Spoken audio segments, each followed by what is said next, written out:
Stadium as we get ready for tonight's Central Iowa matchup between the Valley Tigers against the Century Cottage, joined by Keith Bordas, as we'll bring you play-by-play action tonight. This old rivalry renewed once again. Keith, a great rivalry matchup. We get it here in week 2 with two teams, as always, that come in with big expectations. Yes, you got that right. And every year it's the same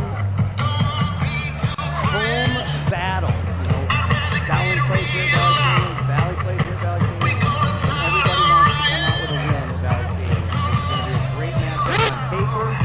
They look very, very even. Different offenses that look very even on offense, defense, and special teams. So it should be tight all the way through. Looking a little bit different look here this year for Valley after 5 straight years of Lombardi behind center. It was a 4-way battle, but in the end, Senior came out with the job. Tell us a little bit about Braden Ketchum. Braden Ketcher is one of those kids that has worked hard his entire career. As a freshman, he came out, was not a starter. Sophomore, not a starter. Junior, not a starter. Senior, he's a starter. And he came out firing last week against Southeast Polk. I can't remember the last time, if ever, we had a first-year starter, first-game starter, throw for 272 yards. It was an incredible effort, and it was all drop-back passing. He looked really good. Went back and watched a little bit of the film on that and had 2 interceptions. You look at that, 4 touchdowns, 2 picks, but even the 2 interceptions, they were balls that went off the wide receiver's hands. That's right. You know, as a receiver coach, they'll all tell you the same. Do not let the ball play you. You got to get your hands up there and start making those plays. Catch the ball out, bring it into the body. And the receivers just let the ball get in, bounced off their chest plate and into the hands of the Rams. And both of them in the red zone.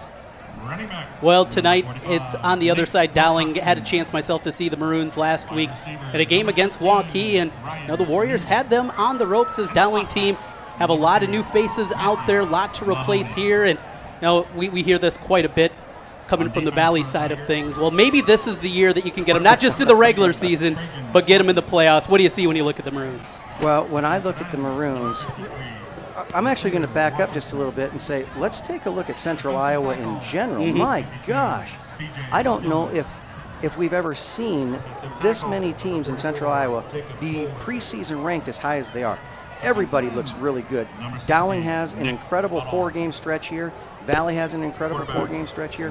Waukee does as well. Central Iowa football is alive and well. But when you take a look at Dowling in itself, you see first-year guys there as well, and they have stepped up and done a great job. Throwing for over 100 yards in his first game, rushing for 220 yards in his first game. The line looks fantastic. The pipeline looks fantastic, as Dowling did a great job in their sophomore game and their freshman game last night. So all their players are there, new faces, same routine. Well, also, not just this game tonight, you mentioned just the number of good teams around Central Iowa. We got a couple other good ones tonight on CISN. Up in Ankeny, the Hawks will be taking on Johnston, the Dragons, coming into this one with big expectations this year. And then over a little bit further west of us in Waukee, Southeast Polk comes over to take on the Warriors, 2 teams that had opportunities last week, and now you know the Warriors and Rams desperate for a win. Oh, absolutely. Nobody wants to start out 0-1. Certainly nobody wants to start out 0-2. The beautiful thing about 4A football is, though, there have been teams that have started out 4-4 and then run or 0-4 and then run the table in their district play. So playoffs way down the road, but no state title has been won or lost yet. But you're right, Waukee, Polk, they want to make sure that they get their season started with a win someplace so that they can get on a roll. And you know both teams will get on a roll. Well, let's take a look at tonight's keys to the game as we take a look at 3 big topics here tonight. Very well could decide this matchup between the Tigers and the Maroons. Number 1 on the list, limit early turnovers. I mentioned last week, a couple of early interceptions here in a rivalry game like this. Don't want to give a free pass. You can't give a free pass. You have to make sure, as a quarterback, you're on. As a receiver, you catch the ball in your hands and bring it in. As a running back, you cover the ball when you're in traffic. You just got to make sure there are no turnovers. from there, finding a running game, and I think this really goes to both sides. Last week for Valley, Creighton Mitchell, the D1 commit up in North Dakota, he went down with an injury. He's dressed, he's out there, he was going through warm-ups. We'll see how much we see of him tonight. And on the other side, Gavin Williams out again this week with an injury, working his way back from a stress fracture. Looks like he's going to be available here in the next couple of weeks, but not going to be able to go tonight for the Maroons. It'll be backup running backs. Dowling's got a guy, though, they know very well in Tegan Johnson. On the Valley side, tell us about some of the other games, if it's not Creighton running the football, we're going to see. Well, you're going to be looking at Jaden Williams. He is going to have to take the brunt of the carries tonight, and he's going to have to get something done with them. Last week, Polk, who has a very solid front line defensively, they held him, limited him to under 100 yards. I think he was right at 60 or 70 yards. And he is a passionate kid. He runs with his heart, and it's always on his sleeve. So when he goes hard. But up front, Valley's going to have to make sure that those legs are churning and create some gaps, because it doesn't matter how good you are if there's no place to go. There is no place to go. Finally, our final key to the game, rivalry emotions. It's a rivalry game. These are neighbors. These are kids that grew up playing sports together. Now they see each other, and sometimes can lead to a little bit of chippiness. We'll take a quick break here, and we'll take you down right now to the national anthem.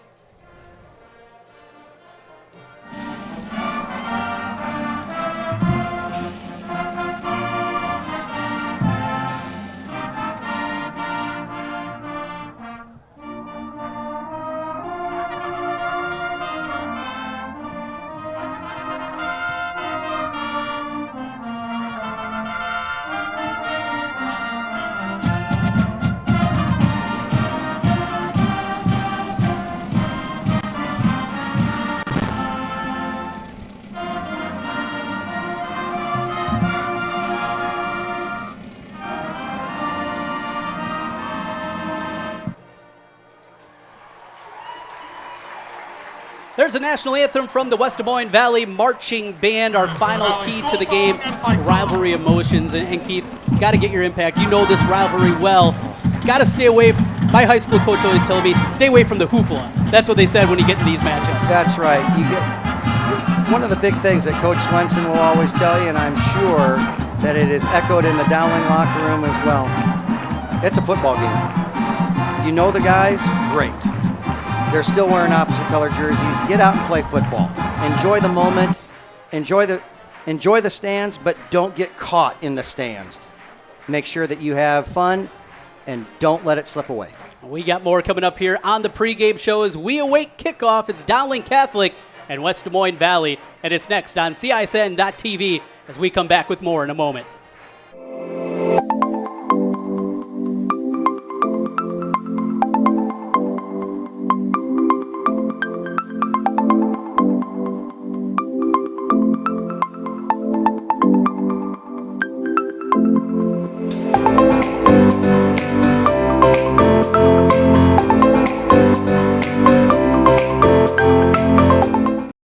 Schottenkirk Ford Indianola's kickoff event this month only. Take $16,000 off MSRP on every brand new 2019 Ford F-150 Crew Cab XLT 4x4 in stock. Plus, first responders receive an additional $1,000 bonus cash on new 2019 F-150 Super Duty, Expedition, and Ranger. New 2019 Fusion and Escape starting at just $18,999. Ford fans drive to Indianola to buy Fords. A kickoff event. Schottenkirk Ford Indianola. SchottenkirkFord.com.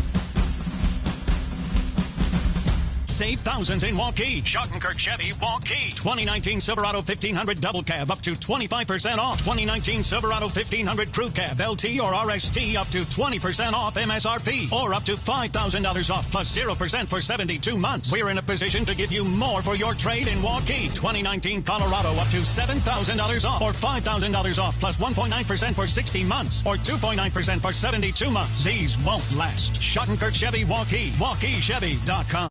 Here's to everyone who believes in competition and good sportsmanship, who knows it's not about the trophies or the medals, but rather the lessons learned. For those who understand, it's not whether you win or lose, just that you give your best. So go ahead, lace them up, take the field, have fun, and play. For the experience, for the memories, for the love of the game. Shields.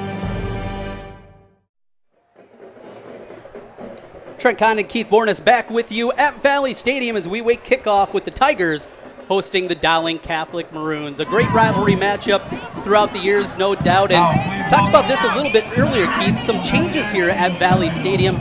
New turf put in, and got to ask you about that first. I was down there just for a few steps and checked it out last week a little bit too. But you hear coaches say a lot of times that new turf can take a little breaking in to get it ready. It can. It's actually a little slick. And until all the granules kind of settle down in there, it's like running on very short grass. So it's going to be a fast field, but if you did not use your warm-up well, you'll see some running backs and some wide receivers get a little slip on their turns. Interesting, and you mentioned the speed of the game. Both these teams certainly have outstanding speed all over the field, but is there one team that it gives an advantage to, this kind of surface and playing a little bit faster than normal? Well, it can. If you take let's go back to the spring. Valley won its third consecutive state title in track. Dowling has had great sprint relays and some individual great sprinters. If we were going to go on paper alone, I'm going to give the speed advantage to Valley tonight because you take a look at their wide receivers. They're on that state title 4x1. They're on that state title 4x2.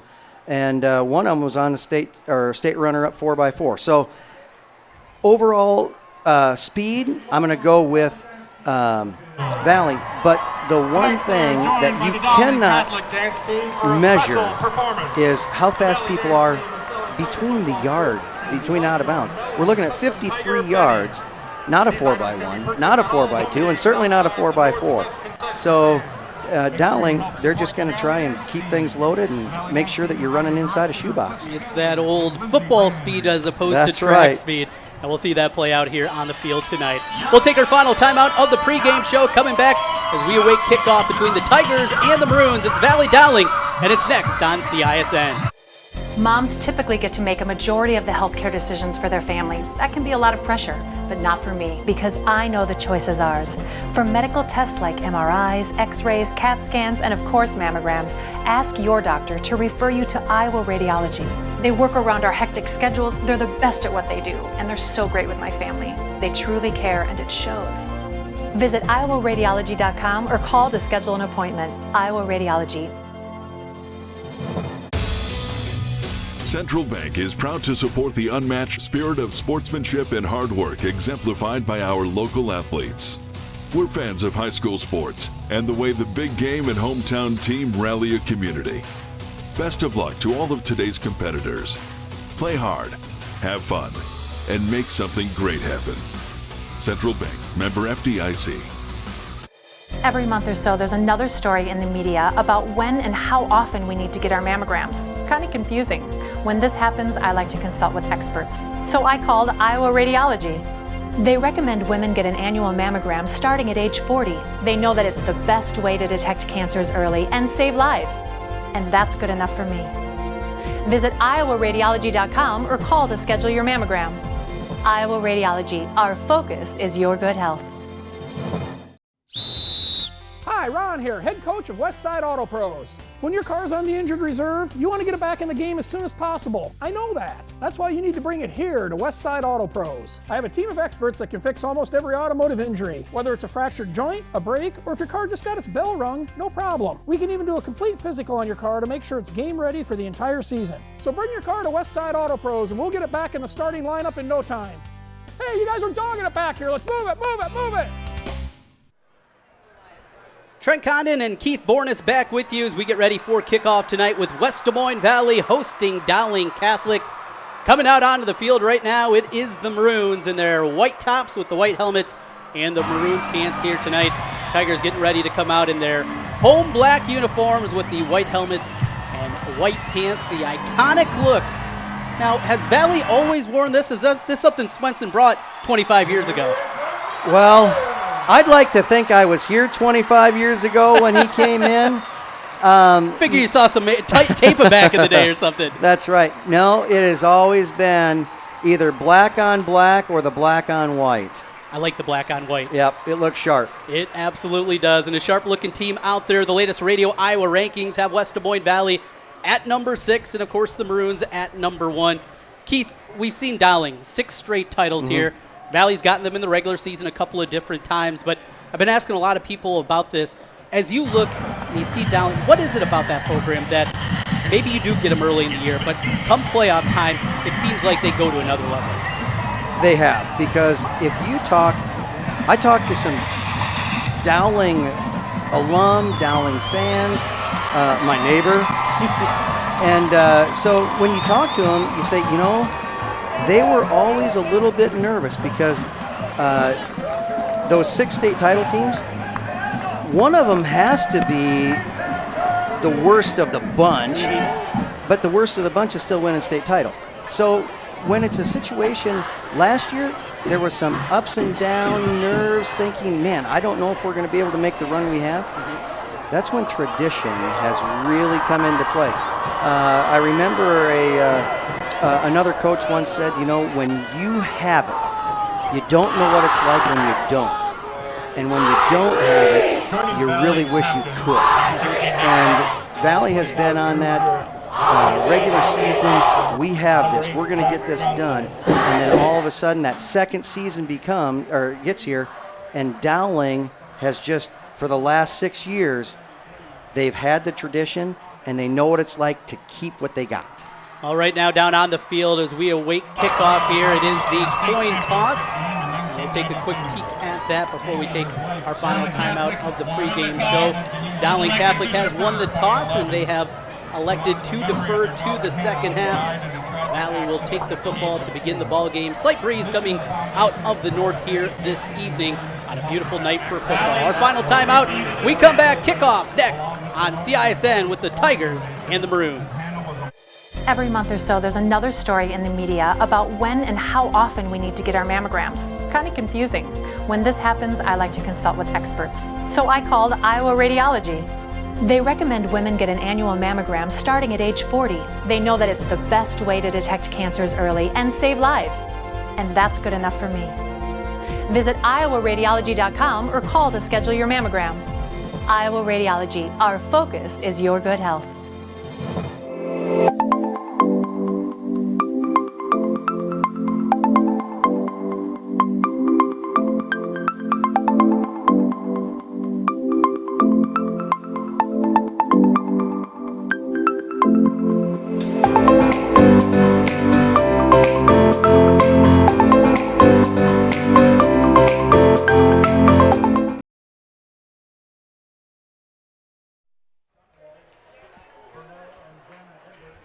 Back with you, Trent Kahn and Keith Borness, as we get ready for kickoff. Dowling Catholic will kick off, moving left to right across your dial as you watch it. The Tigers will be moving back across the screen as we're ready for this one. Opening kickoff of a rivalry game.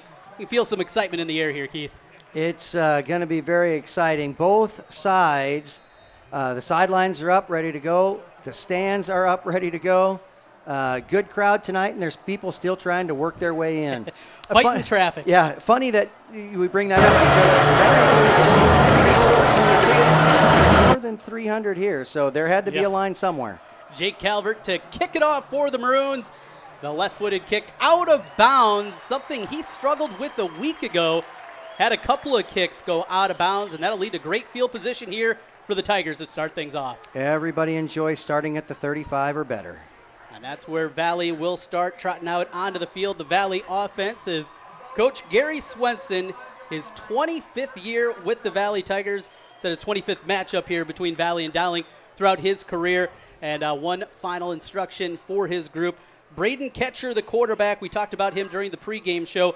19 of 28 last week for 272 yards, 4 touchdowns, and 2 interceptions as he leads the Tigers out onto the field. Interesting note about Braden. Last year, 1 completion. And had 19 of them in game 1. First carry run up the middle, breaking a tackle, able to fight forward for a yard. That's Jaden Williams getting the start at running back tonight with the injury to Creighton Mitchell. And you mentioned in the pregame, Williams, a physical runner. He is a physical runner. I don't know if he's more physical or more passionate, But those two things combined could lead for a very interesting back as a junior and hopefully as he progresses through a senior year next year. 2nd and 8 from the 37, run to the right side.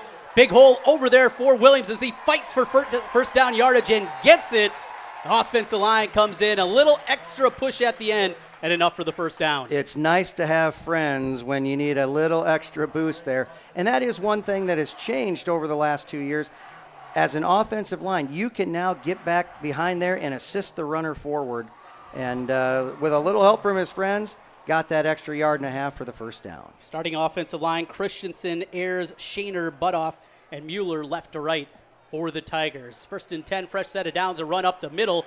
Keeper for catcher, and he was caught in the backfield, a loss of 1. When you take a look at that, there's, both teams can run a read option if they're going to either hand off, depending on what the defensive end is going to do, hand it off and run a little bit wide or off tackle, or they're going to keep the ball and run it up the middle. One of the things that will hamper Braden Ketcher is the fact that he does not have the foot speed that his opponent across the hall from him does, and so it'll be tough sledding, or he needs a big hole. Catcher going to take a shot. Here's got him, man, just overshoots him. Running free for a moment. That was Drew Peterson, just past his hands. Incomplete. Check that. That was Ryan New. And New, talk about a speedster. He's got speed to burn. He's got a lot of speed. He's been one of the fastest guys at Valley since his freshman year. And he hasn't slowed down at all. Has a few state titles in track. Very good at the 100, 200, and 400. And we got a timeout on the field. Looks like they spotted the ball wrong. They'll move it back a yard. It'll be 3rd down and 11. Valley from their own 44-yard line looking to get to the Dowling 45. No score, 10:26 to play in the opening quarter. Play action pass. Catcher looking to take a shot across the middle. Incomplete, in and out of the hands. And a big stick by the Maroons coming up and making the play. That was Gerke. They had Jack Johnson open, and Jack Johnson, very sure-handed wide receiver, but I don't know how you muster up the courage to get that ball caught in front of you and bring it in, leaving yourself open when there's 5 guys ready to make that hit. Deontay Gerke, a senior, 5'11", 175 pounds. He plays bigger than that. Very physical player for the Maroons, and came in and helped deflect that one away. It'll be 4th down and 11 now for the Tigers as they look to punt it away. Back deep to receive for the Maroons and a high end-over-end punt. Sliding forward and making the play. Kind of a dangerous attempt at it was Matt Stillwell, but he gets it on the fair catch. I tell you, that is a fantastic play, because now, for anybody listening and watching, we're going to cover the 3 rules of the kicking game. Number 1, don't be offsides. Number 2, do not rough the kicker or the holder. And number 3, never let the ball hit the ground. On average, that ball hits the ground, you're going to lose 15 yards. And instead, they'll start 1st and 10 from the 28-yard line. Yeah, that one looked destined to have that friendly hop and roll inside the 15, maybe inside the 10 instead. Good field position. Dowling Catholic, their first time out, as Hank Heinrich leads the squad out onto the field. Spread look as they go, play action pass right away. Incomplete. That one popped out of the mitt of the intended receiver, went back to Stillwell after he caught that punt. What Dowling is really doing nice is, as you look at it, you can't tell if he's running an RPO or if he is just running a play action pass. But regardless, he's got good receivers on both sides that can catch the ball. He now has both of them on one side. Valley, they have guys that are ready there to cover, but if Heinrich's on, it's going to be tough to stop. Unbalanced line here for Dowling as Nank, the tackle, comes over, goes strong on the left side, and they run that side with Tegan Johnson. He pitter-patters forward for a gain of 9, maybe call it 10, right at the sticks. First carry of the game for Tegan Johnson. He's not going to wow you with blazing speed athleticism. He's just a physical runner. He is. Last year he's a backup to Jason Murray, who rushed for 2,000 yards and 29 touchdowns. The interesting thing I thought was the fact that Tegan ran for 534 yards total last year. He did half that last week. Big game for him, first week out in that victory. 227 in the win against Waukee. He'll take another carry to the left side, fighting forward for a gain of 6. And that big offensive line for Dowling Catholic, year after year, lot of people say that's the difference maker, what they can do with those big guys up front. Well, right. We were talking to the freshman coaches a year ago, and the question became, gosh, we got guys that are coming out of everywhere, and they're all big offensive type guys. And then we only have a few guys that are our speed guys and hands guys and things like that. But, I think right now I'd just as soon take big offensive line type guys. Take those guys, no doubt. An injury on the field. Looks like perhaps a cramp trying to make his way over. That's C.J. Stillman who's down. We'll take a timeout, coming back on the other side. No score. Valley and Dowling. Maroons on the run. As we come back, 9:24 to go in the first quarter. You're listening and watching on CISN. Every month or so, there's another story in the media about when and how often we need to get our mammograms. Kind of confusing. When this happens, I like to consult with experts. So I called Iowa Radiology. They recommend women get an annual mammogram starting at age 40. They know that it's the best way to detect cancers early and save lives. And that's good enough for me. Visit iowaradiology.com or call to schedule your mammogram. Iowa Radiology, our focus is your good health. Central Bank is proud to support the unmatched spirit of sportsmanship and hard work exemplified by our local athletes. We're fans of high school sports and the way the big game and hometown team rally a community. Best of luck to all of today's competitors. Play hard, have fun, and make something great happen. Central Bank, member FDIC. Second down and 3 for Dowling Catholic up the middle run, but before they got going, we got whistles. Keith, what'd you see down there? Well, I actually saw the official on the far side throw the flag on possibly somebody on our near side, and that's what they called it on. I'm not 100% sure why the official on this side didn't happen to see it, but we did jump off sides. Valley did jump off sides there. So it'll be a first down for Dowling. Encroachment to call, and that moves the football in for Dowling into Tiger territory from the 49. Shotgun formation, working with Johnson on the right hip. High snap, gets away for a moment. Ball still loose, fighting for it. Valley says they have it. A big pile there. We'll check as the officials come together. A high snap, and coming out with the football is the Tigers. Jake Coleman on the recovery. I don't care who you are. You have to be the strongest quarterback in the world to be able to steal the ball back from a defensive lineman. And the defensive lineman did come away with that one. High snap there. Had it looked like maybe a moment Heinrich was going to be able to come back with it. It's a football, though. Takes funny hops. Yes. There is no such thing as a true hop. First and 10 for Valley. Their second possession, 9:08 to play in the first quarter in Maroon territory. They'll start from the 41-yard line. First and 10. Now working under center for the Tigers is catcher, the quarterback. He's going to hand off to the right side, looking for a little bit of running room, and that's Creighton Mitchell. Second possession, and Mitchell's in the game. It's very good for the Valley fans to see Creighton Mitchell into the game. Did a wonderful job for the Tigers last year as a kind of a utility player. That shoulder injury last week made people a little bit nervous. Yeah. No doubt, but he's in there for the second possession. He picked up 4 on his first carry of the game. Just had 2 carries last week before that shoulder injury. Second and 6 from the 37-yard line. Another run for Mitchell. He zigzags his way through the initial line, out past the first down marker. Solid run out of Creighton Mitchell. So right now we have seen both Jaden Williams and Creighton Mitchell have a couple of carries, and the biggest difference is going to be your straight-ahead power from Jaden Williams and your little bit of shiftiness coming from Creighton Mitchell. Could set up for a nice 1-2 punch. Mitchell committed to play football at the University of North Dakota, and Mitchell, 5'7", 185-pound senior running back. First and 10 now from just inside the 30-yard line of the Maroons for the Tigers. Working under center again is catcher. Another run, this time towards the middle. Good hole over there. Skip forward for about 3. Closed up very quickly after the initial hole. Yes, the hole was definitely there, but one of the things that Dowling's defense has done over the 25 years that I've been around it is they do such a great job closing that gap down quickly.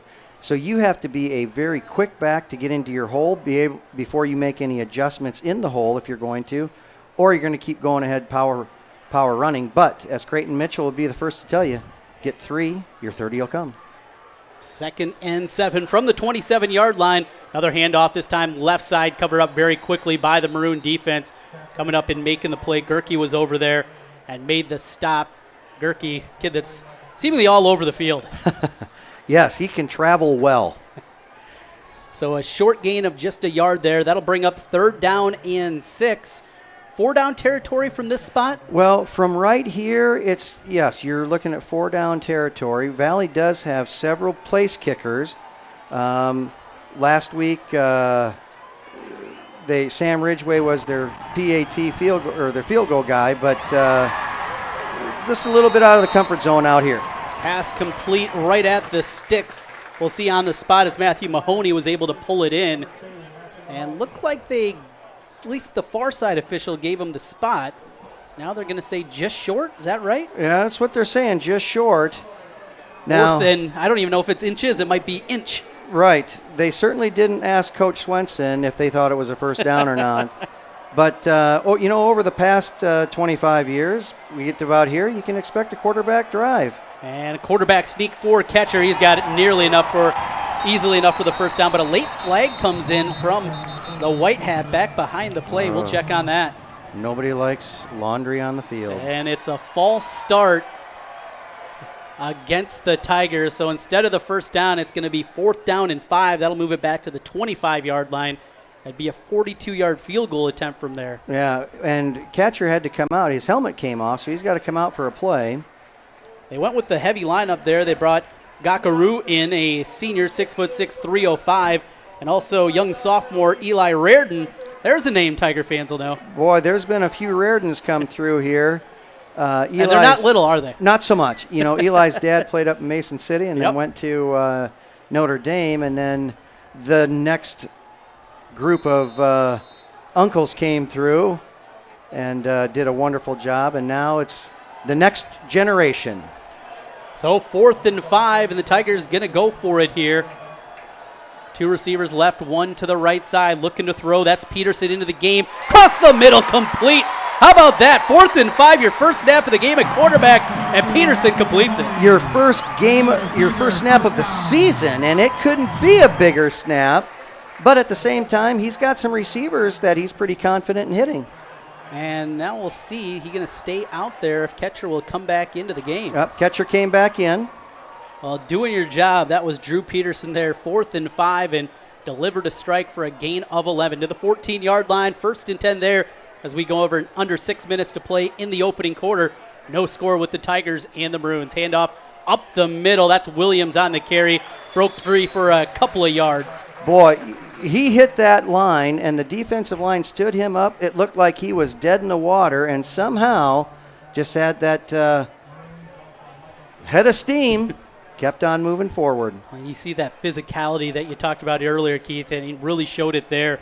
Not a whole lot of running room, and he was still be able to fight forward and got 3.5 out of the play. That's right.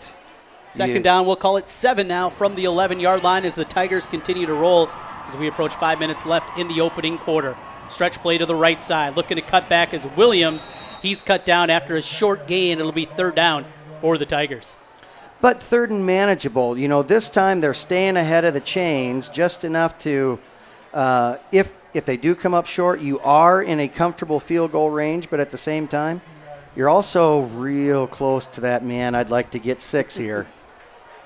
Checking out, that'll be Eli Reardon. He'll come out, and an extra receiver comes in for the Tigers. Matthew Mahoney lined up in the left slot, and Ryan New flanked out wide to the left. 3 receivers out of the shotgun. Taking the snap is Braden Ketcher. He's looking across the middle. Throws. It is intercepted, says Dowling. And the near side official agrees. An interception at the 1-yard line, and Dowling's defense gets the stop. A wonderful job defensively. A linebacker had to come up and make that play because it's the fullback out of the backfield, and Wilcox is a fantastic receiver. Mm-hmm. You don't think your fullbacks are going to be great receivers, but every time I see him, I ask him how Tommy Rathman's doing. And he probably says, Coach Bornis, who's Tom Rathman? Have I ever heard of that guy? go a little old school. I got to do that to the kids from time to time. I love the reference myself. Maybe Mike Allstott. Maybe that one might even be too old. First down and 10 now for the Maroons after they get the stop from their own 1-yard line. Valley's defense now looking for some points of their own, looking for their first points of the game. No score with 4:21 to play in the first quarter. Working from the pistol, here comes Hank Heinrich and the Dowling offense. Taking the snap out of the pistol, run up the middle. Johnson breaks a tackle, slips forward and flips out to the 7. Nice gain of 6 there and some breathing room for the Maroons. Little bit. When you have it 1st and 10 inside your 1-yard line, your biggest goal right there is to get it to 2nd and shorter outside of your 5.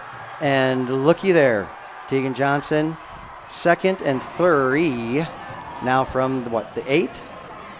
Got the breathing room they wanted. Now they'll spread it out a little bit more. 3-receiver look. 2 to the left, 1 to the right, coming across in motion. That's Jackman. They're going to fake the swing pass and go up the middle with the run. Gain of a couple, just short of the first down marker for Johnson. It'll be 3rd and 1. Again, a very nice job of Dowling opening up some holes, getting a little bit of room to run up in. But again, Valley's got very good team speed on defense, and they're shutting some holes down too. 2 receivers, single sets on each side. 3rd down and 1, looking for a hole on the run. Going to be really close to that marker. And we'll see if Tegan Johnson was able to get it. Kept fighting forward, kept pushing those legs, and it looks like he's got enough for the first. That was one of those plays where Dowling's offensive line tried to get behind and push him, but they just couldn't quite catch up to Johnson's legs as they were churning forward. 3 minutes to play in the first quarter. Clock running here. It's 1st down and 10 now from the 12-yard line for Dowling Catholic. Still a long way to pay dirt. They got 3 receivers to the left side out of the gun. Tegan Johnson takes the carry, finds a big hole up the middle, out past the 24-yard line. A gain of 12, and Tegan Johnson just keeps finding holes. He does, and we'll go back to what was stated earlier about get your 3, the 30 will come. Valley very fortunate that the 30 didn't happen or worse. Right now, Valley's leading tackler is a defensive back. Definitely a concern there. Want to get him a little bit more forward. Man in motion, looking to throw. Stepping up in the pocket is Heinrich. He's going to crunch down right at the line of scrimmage. Scooted forward for a short gain on the play, but it'll be 2nd down and long for Dowling. Heinrich's kind of a scary guy back there because you take a look at Heinrich, you take a look at Ketcher. They are 2 completely different quarterbacks. Ketcher being a pocket passer, Heinrich being one of those guys that can move on the run. He's kind of a scrambler with a good arm. And you saw right there, looked like one read, didn't find it. He was deciding to tuck it and try to find something with his legs. He got a yard, 2nd down and 9. 2 minutes to play, first quarter here. Dowling Catholic and West Des Moines Valley, no score. High snap again, this time able to grab it on the slant route. That's going to be enough for the first down. Good, strong throw there, and wide receiver Stillwell able to get that inside possession. Heinrich did such a nice job looking Stillwell off. They left a receiver back on the line of scrimmage looking like they were going to possibly run a bubble with him, bubble route, and he just looked at him, hit that slant. 1st and 10 now from the 34. This drive started all the way back at the Maroon 1-yard line. They've tacked 33 yards on this drive. 90 seconds to play in the first quarter from the pistol. Tegan Johnson run up the middle. He is ripped down, though. Great play up front by the Tiger defense and stopping him right at the line. But the one thing that you notice, even though Valley was able to converge down on this and make a stop for minimal gain, the one thing I noticed about Tegan Johnson is he fell forward. Mm-hmm. It should have been a loss, and he gets it back plus a couple inches. Jake Coleman makes the play. He had the fumble recovery earlier for the Tigers. He's putting together a solid performance. As we go inside a minute in the first quarter, no score. Play action pass, taking a shot, incomplete. Looking for Stillwell. The throw just up the side. Stillwell had a great route there and got Trajan Thornton all turned around, but Thornton made such a great move coming back and was able to recover and disrupt a little bit of concentration there. Thornton, 6'1", 145-pound senior. Out wide for the Valley defense. That makes it 3rd and 10. Maroons from their own 34-yard line. 5 receivers set as Heinrich looks to throw. He's going to throw a jump ball up near the sideline. That is incomplete. Out of bounds. Boy, a beautiful play up the sideline. Just couldn't get the foot down. I think there are plenty of Dowling fans and possibly some coaches wish there was a little bit of a review on the screen that could be used in high school football, but not to be. Call it incomplete. That was on the far side from us, so couldn't see if he got that foot down. Certainly from our vantage point, looked that way. Referee has a little bit better view, though, than we do. He's right there. So it is 4th and 10, and here comes the punting unit out for Dowling Catholic as the Tigers bring 2 receivers back. There's a rugby-style punt as that one caught at the 27-yard line, trying to get outside, but ripped down at the 33. It was Mahoney. It'll be 1st and 10 with 37 seconds left in the first quarter. Tigers get the football back for the 3rd time. Matthew Mahoney is one of those guys that has really put in some time and effort. His brother is up at, John Mahoney's up at Notre Dame right now on the team. Matthew Mahoney, as a sophomore last year, stepped in on those state title 4x1 team and set a state meet record. Now, as a junior, really the first time he's playing stuff, he's not shying away from anything either. So, as it looked like on paper, we're looking at a 0-0 game here with 37 seconds in the first left. It's been a tight one. Valley had an extended drive, but an interception at the 1-yard line thwarted that. 37 seconds to go, and a play-action pass. Catcher across the middle. He's got a man incomplete. Ryan New was looking at nothing but green in front of him and couldn't haul it in. You know, I'm not a very good pool player, but I do know that those long green spaces on the pool table are hard to make. And sometimes when you're looking down the field knowing that you got it, the last thing we do is catch the ball. What a great pass, a great route. Both would like to have that back. 32 seconds left, 2nd and 10 for the Tigers. They're going to run the football this time, bouncing outside. Creighton Mitchell able to get 5 and bring up 3rd and manageable. Nice job there by Creighton Mitchell. A little bit of shiftiness going on. But he also had the initial surge by the offensive line. Valley's offensive line not moving downfield as far as Creighton Mitchell would like, but at least there's a start. Big line still, people waiting to get in here. It's a packed house at Valley Stadium. And we're looking at capacity here tonight. That's the first quarter in the books. Still no score between the Maroons and the Tigers. As we come back, continuing on, you're listening and watching high school football on CISN.TV. Every month or so, there's another story in the media about when and how often we need to get our mammograms. Kind of confusing. When this happens, I like to consult with experts. So I called Iowa Radiology. They recommend women get an annual mammogram starting at age 40. They know that it's the best way to detect cancers early and save lives. And that's good enough for me. Visit iowaradiology.com or call to schedule your mammogram. Iowa Radiology, our focus is your good health. Here's to everyone who believes in competition and good sportsmanship, who knows it's not about the trophies or the medals, but rather the lessons learned. For those who understand, it's not whether you win or lose, just that you give your best. So go ahead, lace them up, take the field, have fun, and play. For the experience, for the memories, for the love of the game. Shields.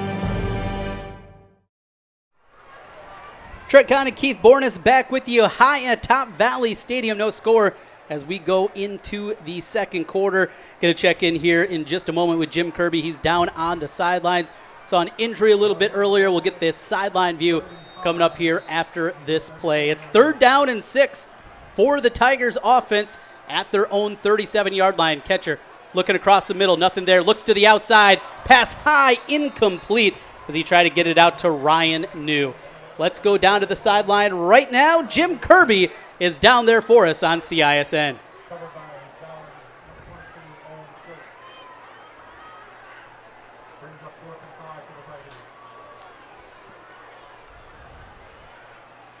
The offense and defensive lines, we got two relatively inexperienced quarterbacks. They're a little juiced, overthrowing the receivers, but Creighton Mitchell and Tegan Johnson, it's nice to have those guys on your side. All right, thank you for that, Jim. Jim down on the sidelines. Jim Kirby with us. It's 4th down and 6 as the quarterback's struggling here a little bit. Rugby-style punt. That one got away from Ryan New. It'll take a Tiger bounce inside the 20-yard line and out of bounds. Looks like they'll mark it at the 17-yard line. Ryan New, he's a speedster out there. You got to think down the road, maybe something tricky you could do with that rugby formation. Yes, there's a reason that the rugby-style kick has been put into play. It's not that you're giving your punter free reins to make that decision. Sometimes it's a called deal, but also there are times where a coach might give you the free reins because you can see what's going on a little bit better as it's right in front of you versus from a sideline shot. Remember the first time saw that prevalent back in 2003 with Michigan and Lloyd Carr over at Kinnick Stadium. Didn't work very well for the Wolverines that day. Changed it a little bit here in the last 16 years. Play action pass, taking a shot wide open for the Maroons up the sideline. 50, 40, 30, 20, 10. All alone, touchdown, Louis Brooks. The Maroons strike first.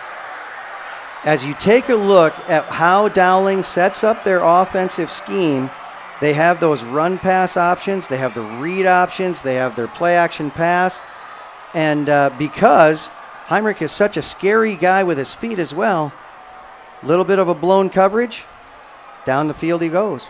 83-yard touchdown pass. Heinrich underthrew that one, but he was so open, Brooks was able to wait for it and then turn on the Jets and all the way to pay dirt. 6-0 with the extra point pending in to attempt that extra point. It'll be Jake Calvert. He was perfect last week in extra points, 3 for 3 in the victory against Waukee as the left-footed kicker lines up. Stillwell on the hold. Snap bit low. Kick on its way. It is good. 11:32 to play in the second quarter. Dowling on the board. They lead the Tigers 7-0 as we come back with more on CISN.TV. Save thousands in Waukee. Schottenkirk Chevy, Waukee. 2019 Silverado 1500 Double Cab up to 25% off. 2019 Silverado 1500 Crew Cab, LT or RST up to 20% off MSRP. Or up to $5,000 off plus 0% for 72 months. We're in a position to give you more for your trade in Waukee. 2019 Colorado up to $7,000 off. Or $5,000 off plus 1.9% for 60 months. Or 2.9% for 72 months. These won't last. Schottenkirk Chevy, Waukee. WaukeeChevy.com. Here's to everyone who believes in competition and good sportsmanship, who knows it's not about the trophies or the medals, but rather the lessons learned. For those who understand, it's not whether you win or lose, just that you give your best. So go ahead, lace them up, take the field, have fun, and play. For the experience, for the memories, for the love of the game. Shields. Trent Kahn and Keith Bornes back with you at Valley Stadium. Dowling Catholic on the board first. 7-0 on the 83-yard touchdown pass from Heinrich to Brooks. The extra point is good. New kicker into the game. That is number 99, who we do not have on our roster. Short kick, though, brought in at the 7-yard line. Breaking a tackle out to the free. 35, 40-yard line. Bumped out of bounds. Nice return there for Matthew Mahoney. Great job there by the kick return team. Dowling got down the field fast, but they just didn't get that converged down. As Mahoney's looking at it, and if you were to back it up and look at it on your screen sometime later tonight, you could see the left side of Dowling's kickoff team just didn't converge. They left enough of a gap. Mahoney was able to see that, especially when they kicked it to his side of the field. And great field position again for the Tigers. That really hasn't been the problem. They've had good field position throughout this football game, have not been able to convert. They'll have it 1st and 10 at their own 48-yard line with 11:23 left before halftime. Run up the middle, jumping through the hole, Creighton Mitchell as he gets 3. Nice job there. Valley doing a little bit of motion to try and set up the reverse or have linebackers start thinking reverse anyway. Creighton Mitchell able to get a little bit of room here as they cross midfield. Don't want to be chasing ghosts out there. Had a couple of different looks. Now a spread look, 2 receivers to the right side, 1 left. Working from the gun across the formation is Mahoney And now looking to pass. Catcher across the middle's got a man. Dropped again. Ryan New had that one and had a lot of green in front of him. He did. You know, and it really is unfortunate. Ryan New is a tremendous athlete. He's very sure-handed. But sometimes that first catch of the night, if it's not there, the next one's not there. And then pretty soon, the next one's not there. Now, the other thing that you may have seen out there is Matthew Mahoney is going to be running down the sideline. He was wide open as well. So they had two receivers going, either one of them with a possible touchdown catch, but not to happen. Reardon comes back into the game, and a power look here. 3rd down and 7, a run up the middle, and nothing there. In fact, a loss on the play. Tried to go heavy, tried to maybe cut it down and make it 4th and manageable. Instead, they go the wrong way. That's right. But after each play, count how many white helmets are surrounding the ball versus how many, well, Dowling side. They're both white helmets. They are. Let's go to jerseys. White jerseys versus black jerseys surrounding the ball. As offensive linemen are trying to create that space to open up, there's 7 guys on the tackle. 4th down and 8 for the Tigers from midfield. As New set to punt it away again. He'll put the boot to it. More traditional style punt here. Caught inside the 10-yard line at the 7 for Stillwell. He's held up at the 10. Short return. And the special teams making a good play for the Tigers. Matthew Mahoney making his way down the field. So he's not just a presence on the kickoff return or as a wide receiver. He's down covering the punt and did a great job. But that is one of the things that Coach Swenson wants to have happen. He's going to, the 3 phases of the game, he wants his best athletes on the special teams as well. Last time Dowling touched the football, it was an 83-yard touchdown, the first score of the game. 7-0, they lead, 9:56 left in the second quarter. As the Maroon offense comes out right again, Hank Heinrich at controls. He's got 3 receivers to his right. Tegan Johnson on his left hip. He'll flip to the other side. Work there in the shotgun. Working the snap. The zone read. Heinrich going to keep it himself. He's brought down right at the line. Good read there from the Valley defense. That was a great read because I actually lost the ball. I was looking for it to come wide. And so Johnson did a great job carrying out the fake, but that middle part of the defensive line from Valley able to sniff that out. Clock in, 9.5 to play in the second quarter. Dowling 7-0 as they work inside their 10-yard line. Backed up now to the 8. 2nd and 12 from there. Twin receivers on each side coming across. In motion is Jackman. Handoff up the middle, covered up again. Another loss. Valley's defense coming to play this series. Wow. And that truly is a big difference from what we have seen here so far. Dowling has been able to control the line of scrimmage and keep moving forward, inching forward, big play forward, big pass forward. Valley showing up right now. Maybe a wake-up call happened. Javon Hayes coming into the game, senior defensive lineman on 3rd down and long. Lined up at the left defensive tackle position. 3rd down and 14. Dowling from their own 6-yard line. Johnson in motion, moving to the right side. They're going to set up a screen to Stillwell. Left side, hit for a loss again. 3 straight tackles for a loss for the Tiger defense. That time it was C.J. Jackson. C.J. Jackson doing a great job coming up from the safety position to make that play. And when Dowling gets that ball thrown to the outside, they got playmakers. And Stillwell just not able to shake the leg free. So back lined up with the heels right on the back of the end zone is the Dowling Catholic punter as we go inside of 8 minutes left here in the second quarter. Chance for great field position again for the Tigers with 2 punt returners back deep to receive, including Matthew Mahoney, who's done a nice job. Low snap, and they block the punt out of the back of the end zone. That's a safety. Tigers are on the board.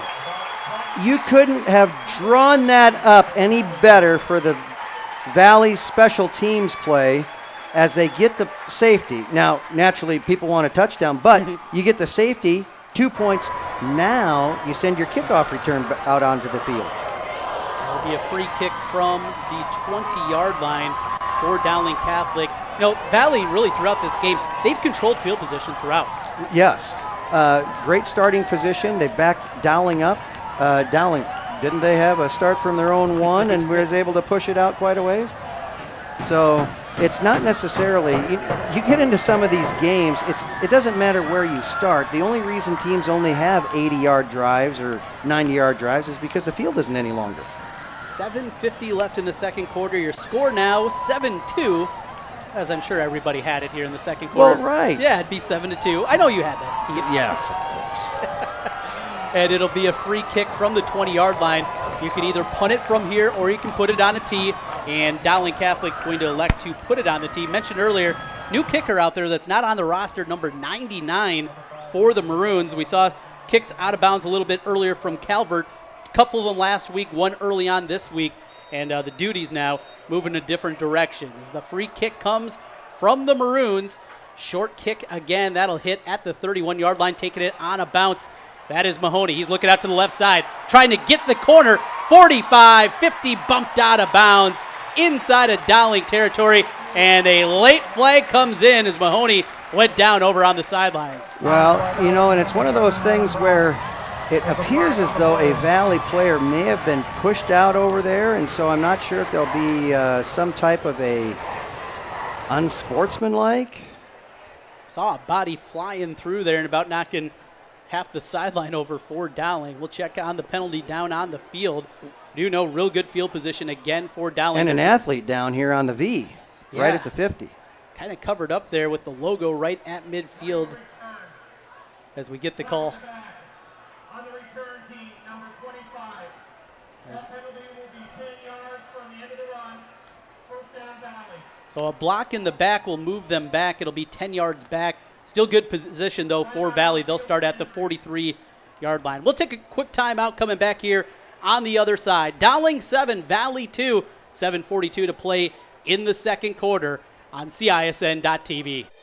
Moms typically get to make a majority of the healthcare decisions for their family. That can be a lot of pressure, but not for me, because I know the choice is ours.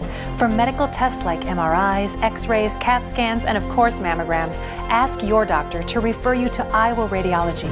They work around our hectic schedules, they're the best at what they do, and they're so great with my family. They truly care, and it shows. Visit iowaradiology.com or call to schedule an appointment. Iowa Radiology. Central Bank is proud to support the unmatched spirit of sportsmanship and hard work.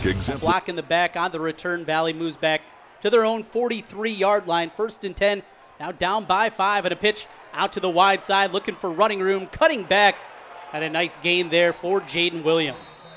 Little bit of laundry on the field here. I think the white hat is going to call a hold, but I think a lot of coaches would argue that because the contact was made by the fullback, Wilcox, and he had him locked up and just kept driving. Didn't have his arms extended. It would be interesting to see what the official saw. But I'm sure Coach Swenson might have a little bit to say about not thinking that's a hold. Yes, I'm sure that is the case down there on the field. Longtime Valley head coach Gary Swenson. On the other side, Tom Wilson, two of the best in the state of Iowa, doing battle once again here in Week 2, top 10 matchup. Number 1 Dowling, number 6 West Des Moines Valley. It's 7-2 Maroons with the lead with 7:20 to play. Now 1st and 20, a run to the left side, no room over there. Gobbled up quickly, maybe a gain of a yard. So Valley's offense is kind of set up in that traditional drop-back passer, a little bit of play action, run in between the tackles. Dowling's offense kind of set up with all these read options and RPOs. They're a big play offense, so two very different offenses. But regardless of what's up there, -1 breakdown defensively, the two teams' defenses have really played well. 2nd down and 19 now, trying to set up a screen. Oh, great catch, a one-hander by Williams. Cuts back. He's out past the 45-50. Still on his feet. Breaks a tackle to the 30, the 20. Working towards the corner. He is in. Touchdown, Tigers. What a play. That was all Jaden Williams. It was all Jaden Williams, but he didn't get some love from the white hat as there is a penalty marker down on the play. They got a hold probably somewhere where it didn't matter, but Jaden Williams, great offensive play. You know who else was down there? Matthew Mahoney making an incredible play as he runs down and makes a great block. Unfortunately, all for naught. Wipe it out, a 66-yard touchdown, going to be called back because of a holding, and the Valley Tiger fans in front of us, none too pleased. A drive that looked like it was going to start in plus territory inside the Dowling side of the field, moved back again, third penalty this drive. Yes, it is, and those penalties are killers because as coaches, we don't look at that as though it is a 10-yard penalty. We are now looking at that as being a 67-yard penalty. So they'll move it back. It was 10 yards from the spot. It was a play out in front there with the offensive line moving on the screen play up the field. We'll call it second down and 20 from the 33-yard line for the Tigers. 6:29 to play in the second quarter. Run up the middle, ripped down by Creighton Mitchell on the carry, and Valley side looking for a face mask. They are looking for a face mask, and you know the fans are never wrong. They usually see things that most people don't. Coach Swenson, he was 5-6 steps onto the field. I'm going to guess he saw the same thing we did up here. No flag, though, and it'll be 3rd and 21 after a loss of 1. So Valley fans kind of getting into this a little bit. Sideline being a little frustrated here as well. You look at it, Valley really has 21 points and nothing to show for it. 7-2 the score on the scoreboard. Dowling leading Valley. 3rd down and long. There'll be a draw play up the middle. Just trying to get a little bit back here and punt it away. Creighton Mitchell with the carry. He was able to pick up 9 as it'll be 4th down and long, and the punting unit comes out for the Tigers. Yes, that was a great scheme as far as a series is concerned for Valley. Just the execution was not there as a complete execution. Too many penalty flags down. Going to give Dowling another shot at the ball here. And certainly, you know, with the young starting quarterback, kid without a lot of experience, those 3rd and real longs, don't want to put him in a difficult situation in a tight game where your defense has played well throughout. New back to punt. He'll go back to the rugby-style punt. That one will take a Tiger bounce. Nearly hit off a Dowling Catholic returner. But they say it didn't. They'll mark it down at the 28-yard line. But jumping out of the way last moment, that was Adam Brock. Now, according to Jack Johnson, who was right there, and he's trying to let the fans know, oh, no, I'm pretty sure that hit him. Well, there was another one of the up men for Dowling there. See him reach his arm out like he was almost trying to deflect it down? Yeah. Dangerous play over there, special teams units. That's what I think there's going to be some teaching moments with Coach Wilson and company out of that one. These are the things that we don't want to see you guys doing on punt return. You know, when everything is perfect, everybody loves film session. 7-2 our score, 4:51 to play in the second quarter as Dowling Catholic will take the football from their own 28-yard line. Heinrich looking to throw, batted down at the line of scrimmage. Good work up front again from this Valley defensive line. A great job. Pressure coming in. Heinrich, you really can't say enough about his athleticism and the things that he brings to this Dowling offense. But Valley starting to get a little bit of disruption there, and it doesn't matter how good an athlete you are. If the defense starts getting in your head a little bit, it's a bonus for the defensive side of the ball. But he's an athlete. He's a player. He'll do what he needs to do. 2nd and 10 for Heinrich and company. He's got 2 receivers to the left side, 1 to the right. There's a play action, taking a shot again. Stillwell on the jump ball, out of bounds again. Got away with the push-off over on the sideline. Good defense over there from Thornton. Now, Trent, not only did you see that there was maybe a little push-off offensively, there's a few Valley faithful down there that saw it as well. It's funny how that, momentum can kind of carry. And well, we saw it last night if you're watching the NFL game. The boo birds started to come out. Frustration started to boil over. There's a different kind of frustration. A little more frustrated with the guys in the stripes. It'll be 3rd and 10 now for the Maroons. Heinrich rolls out to the right side, looking up the field. He'll take a shot. High pass incomplete, and it's 4th down. Now, that is one of the things that Valley saw on the film when they were, scouting Dowling, and I'm sure Dowling did a wonderful job scouting Valley as well. But one of the things that they did see is when when Heinrich is pressured, he tends to float the ball just a little bit more than when he's not pressured. Well, who wouldn't? Yes. It's not a fun place to be being pressured from the line. It'll be 4th down in the punting unit out for Dowling. 4:35 left in the second quarter. Score remains 7-2. Dowling leading by 5. A little bit of pressure again. This one not a great punt. High in the air. That's going to hit inside Dowling. Bounced off somebody. Dowling says it's a Valley returner. Oh. They're going to point the way, though, of the Tigers. Wow. Both officials came in, pointed right away to the Valley side, saying it didn't hit off of any Tigers. Well, now they're going to change it. They did. 2 officials said Valley. The white hat says Dowling. Unfortunately, to all Valley fans, I have to agree, it did come off of a Valley player. A terrible bounce to start with for Dowling punter, but a great bounce for the Dowling team. So they'll get it at their own 44-yard line. 1st down and 10, a fresh set of downs. And the offense back on the field for the Maroons as Heinrich will come out again. Tegan Johnson with him in the backfield. Also has got a H-back with him right in front, working from the pistol. 2 receivers left. And Tegan Johnson on the run in the middle, brought down right at the line. Jake Granquist there on the defensive line for Valley. Granquist, a senior, 6'4", 215 pounds. It'll be 2nd down and 9. Valley showing some depth up front. We've seen a number of guys come in there along that defensive line. Rotation with the big guys up there. That's right. One of the things that Coach Cooley does feel that he has this year is a little bit more depth than he's had in the past. And so he can keep guys fresher.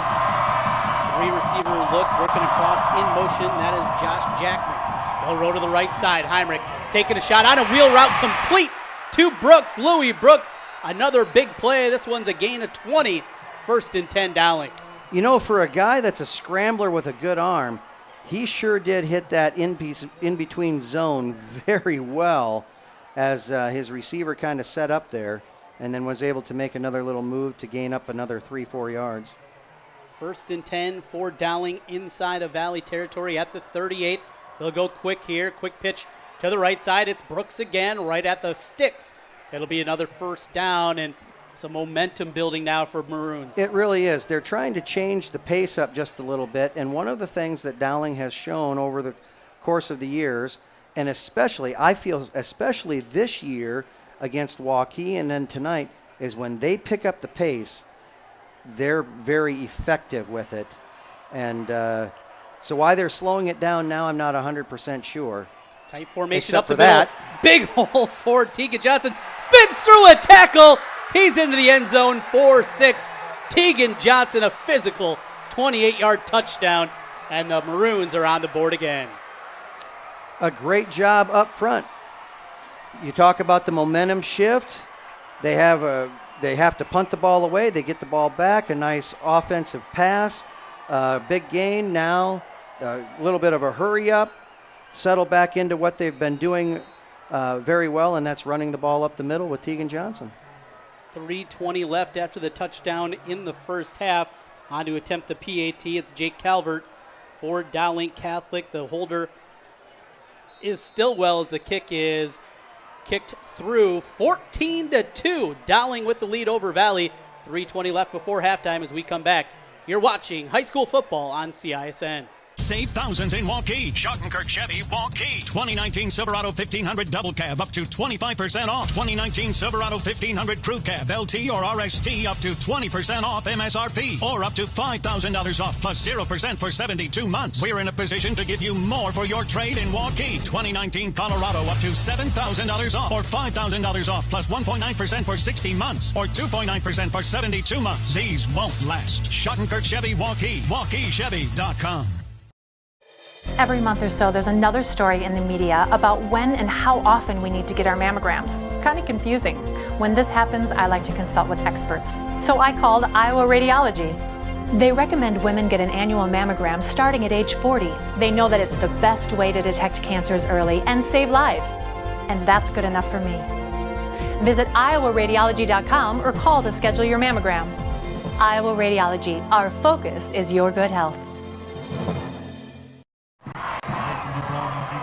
Welcome back to Valley Stadium. Trent Kahn and Keith Bornas. We got Jim Kirby down on the sidelines. 14-2 is the score. Short kick again. This one's going to be returned out to the 30-yard line. We'll go down and check on Jim Kirby here in just a moment. But Valley feels like a big possession here. They played incredibly well in portions of this game, but now down 12 on the scoreboard. They are. And here is where not only just physical fatigue sets in, but mental fatigue. Playing as well as you do for as long as you have, and then a big play sets that all back, that takes a lot emotionally out of you and just makes everything else that much more difficult to do. Braden Ketcher bringing the offense out. They'll run the football up the middle. Jaden Williams on the carry. Line pushes forward for a couple of extra. They got 4 on the play. It'll be 2nd and 6 inside of 3 minutes left here in the second quarter. Again, 14-2, Dowling Catholic with the lead. And coming out of the game, it's Ryan New. Coming up as we reach halftime, we'll go down to the sideline, and Jim Kirby will grab us one of the coaches as they're making their way off the field. Second down run, hit in the backfield for a moment, breaking through. A tackle is Williams, and hit right at the line to gain. Looks like he did get the first down, and a fresh set of downs for the Tigers. And quite a collision there, as both athletes are a little slow to get up. You don't always enjoy, as a running back, being taken out right at the midline. And so Jaden Williams down on the field for right now. Well, as he's down, let's take a quick peek down there and talk with Jim Kirby. Take a look at what he's seeing on the sidelines with an injury on the field. Down to the sidelines, and Jim Kirby right now on CISN. Kirby.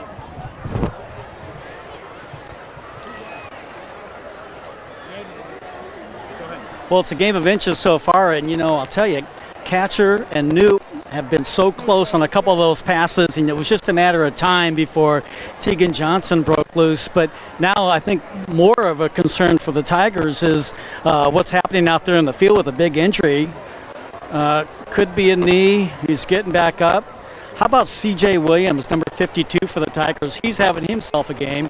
He got hurt early in the first quarter, came back, had that big block punt for the safety. It's a close game, even though the score might not look like it right now. All right, thank you, Jim. Jim Kirby down on the sidelines for us on the Valley side of things. As making his way back, it is Jaden Williams for the Tigers. Keith, you mentioned that hit. We saw it here in a real tough play on both sides, but Williams took the worst of it. He did take the worst of it. And right now they're probably looking at a quad, a knee, somewhere in that upper leg area, just by where they were when the collision hit. Dowling defender came in pretty low, and but had to, because you're not going to. I don't know that a lot of people are going to beat Jaden Williams taking him on waist higher. 1st and 10 from the 42. Catcher back to pass, stands in the pocket. Now pressure comes, and he's going to be brought down for a sack as a host of Maroons in there on the tackle. Clock running, 2:20 left in the first half, and we'll see how quickly they're going to go. I wanted to ask you, in fact, I'm going to save this one for just a little bit with the injury to Williams. Kind of the depth chart. Creighton Mitchell came into this one banged up too. At the half, we'll take a little deeper look in some of the other guys maybe coming out here in the second half if that injury proves to be significant for Williams. 2nd down and 12. Now from the 40-yard line, Tigers looking to hurry, down by 12. Catcher with the pass. That one's complete at midfield, brought down as Mahoney had the grab, but it'll be short of the first down. But 3rd and very manageable. I got to tell you, Trent, I can't say enough about Braden Catcher. We're looking at a young man who's never started a football game until his senior year, throws for those yards last year. He is under pressure tonight. Can't move a lick anywhere, and he stands tall in the pocket and delivers. 3rd and 2. They're going to run it with Mitchell. Going to depend on the spot right at the first down sticks. Both refs throwing their hands up. Looks like they're going to give it to him. They will. 1st down into Dowling territory to the 48-yard line. Minute 17 left, though. Got to pick up the pace here. Yes, you do. With this, bringing an extra receiver in, time to spread the field just a little bit. Clock continues to roll as they wind it inside a minute 10. 3 receivers left, 1 right for catcher. He looks to the left side. Now looks to tuck. He's going to take a shot up the field. All alone, incomplete. He overshot his receiver as Ryan New had broken free. Ryan New has found a way to be open 3 times, 3 big plays, but still not a score to show for it. 61 seconds left in the first half. Dowling a 14-2 lead. Tigers trying to get something going here. It'll be 2nd and 10 from the Dowling 48. Chance to breathe here a little bit with the clock out after the incompletion. And the new 40-second rule. Lined up, 3 receivers to the right side as they'll throw that one little quick hitter out to the right, and Jack Johnson, as he's hit out of bounds, a gain of 8 on the play. It'll be 3rd and short. And preserving time as they hit that sideline route. That play just took 4 seconds, 57 seconds left now. They'll call it 3rd down and 3 from the 41-yard line. Boy, you got to feel like this is 4-down territory. Well, Coach Swenson has always been one of those guys. You take points when you can get them. But you're right, this distance out, it's 4 down. There's Mitchell on the run, breaks free, out past the 1st down marker and more, inside the 35-yard line. A big burst there from Creighton Mitchell, 1st down with 51 seconds left. You know, he was hard to find as he was running through the scrum there, but when he popped out the other side, he wanted to make sure everybody saw him that, yep, he is okay, and it is truly a 1st down. Clock rolls as they set the ball down inside of 40 seconds left from the 31-yard line. Catcher dropping back to pass. Pressure comes. Steps up for a moment. Now takes a shot to the end zone. Tipped away at the last moment. Boy, right there, stride for stride. Great work out of the Dowling D. I am incredibly impressed with 3 people on that play. Braden Ketcher for being able to get the ball off under the pressure he was. Having the ball go where it went. Ryan New having an incredible play on the ball, almost bringing it in. And then, of course, the defensive back knocking it away. That was Owen Schultz for the Maroons. Beautiful play from him. 2nd and 10 now, 30 seconds left in the first half. Dowling leading by 12, 14-2 here in the first half. Now working out of the shotgun, trip receivers to the right side, and rolling that way is Catcher. A bit high on the pass, but complete to Mahoney. He's out past the 20-yard line, and another 1st down. Now Valley still has all 3 of their timeouts. With 23 seconds left here, they're going to use one. We'll take it with them. 14-2, Dowling with the lead over Valley with 23 seconds left in the first half. But the Tigers are driving as we come back. High school football on CISN.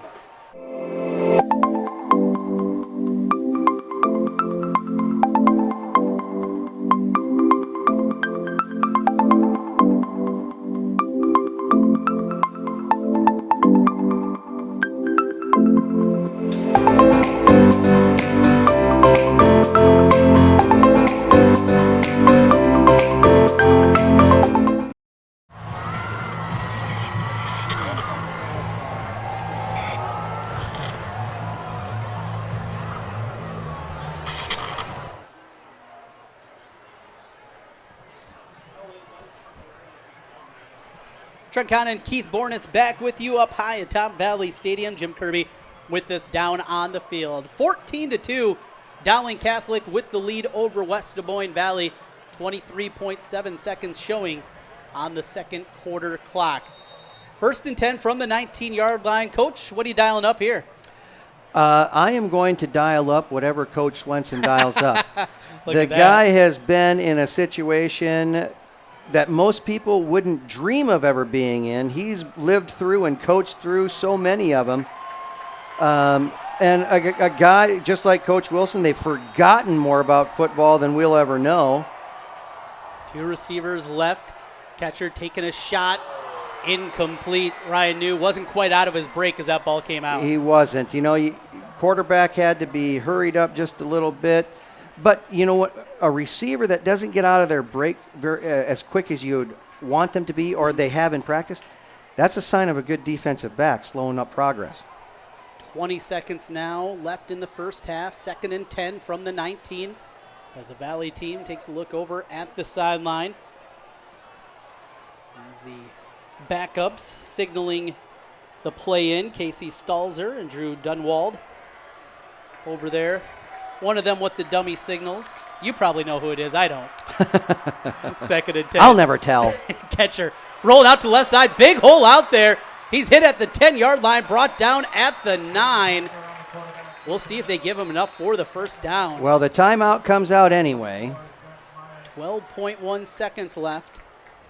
And a heads-up move there from catcher, tucking that one with a lot of room. That's right. You know, and Braden will be the first one to tell you that he knows he's not the fastest guy in the world. So when he's got to scramble and go ahead and try and pick up those yards, he's running with power and maybe a little bit of fear, not necessarily the great speed of some of the backs and receivers that both sidelines have. Well, you could see right as the defense was starting to come in, kind of stiffened up a little bit, kind of what you can tell. That's not a guy that's probably taken a ton of hits.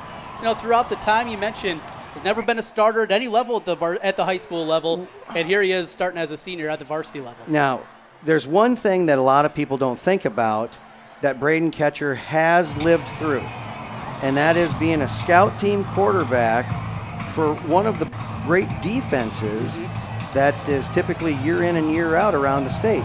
So he has taken a few hits, even though as a scout team offensive coach, you're going to tell everybody, stay off the quarterback. 1st and goal. They did give him the first down on that run from the 9 with 12 seconds left. Catcher from the gun, play action, taking a shot to the end zone. It's caught! Touchdown Tigers! Jack Johnson with the grab. Now, that is something that Valley fans have been waiting all season for. Jack Johnson making a circus catch that he's made several of last year. He got it done on that play, just staying in bounds at the back of the end zone. Beautiful catch by Johnson. A 9-yard touchdown strike. And how about the bullet there out of catcher? That thing came smoking quick. And it had to. Anything aloft there, that thing could have been picked off. Extra point is up, and that is good. 14-9 after the touchdown. 8.3 seconds left in the first half as we come back. High school football continues on CISN. Moms typically get to make a majority of the healthcare decisions for their family. That can be a lot of pressure, but not for me, because I know the choice is ours. For medical tests like MRIs, X-rays, CAT scans, and of course mammograms, ask your doctor to refer you to Iowa Radiology. They work around our hectic schedules, they're the best at what they do, and they're so great with my family. They truly care, and it shows. Visit iowaradiology.com or call to schedule an appointment. Iowa Radiology. You want to get stronger, faster, healthier. You want more. You want to be part of something bigger than yourself. A place for people of all ages, all walks of life, that provides opportunities for all to succeed. We do that. We're the why.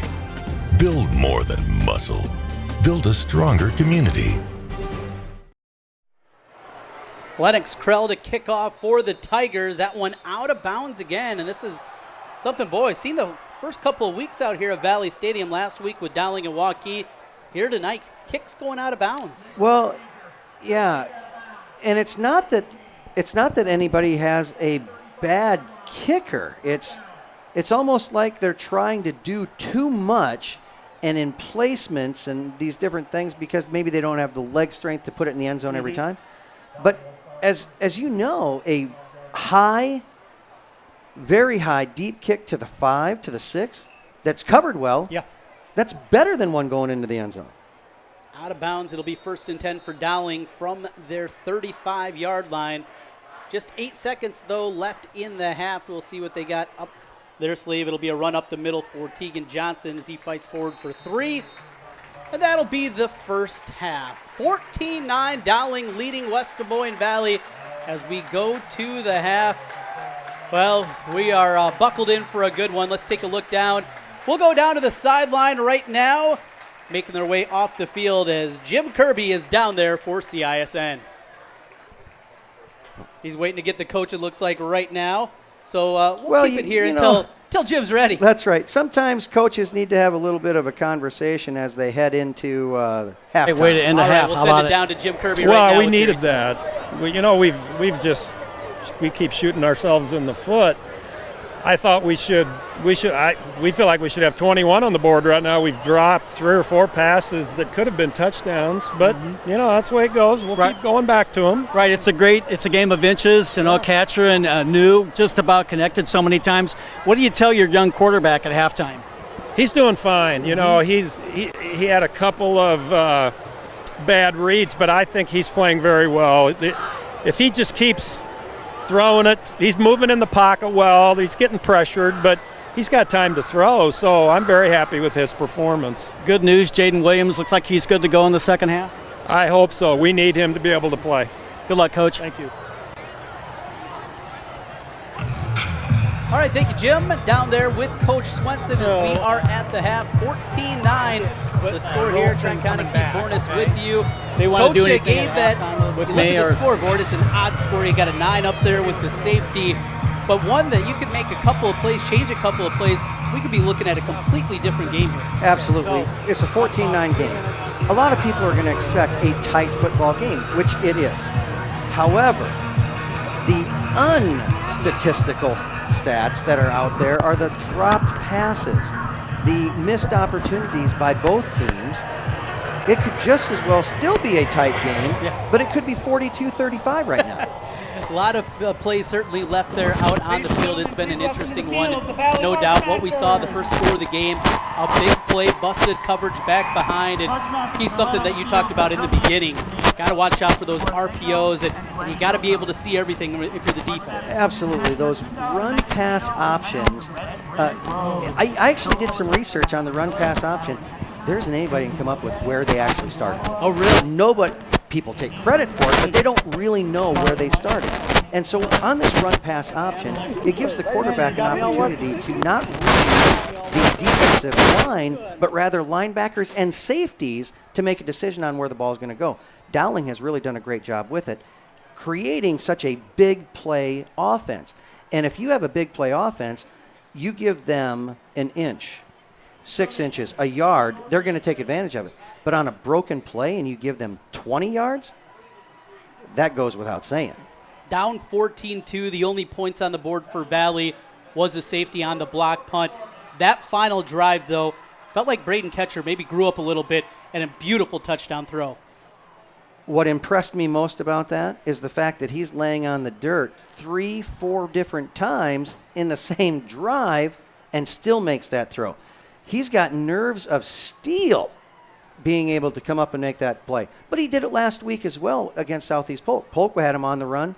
He stayed in the pocket, stepped up and made a throw. And we saw a big comeback there after getting down early, and Valley fans certainly hoping for that. Again, 14-9, our halftime score here. Trent County, Keith Bornis with you at the half as the marching band out on the field.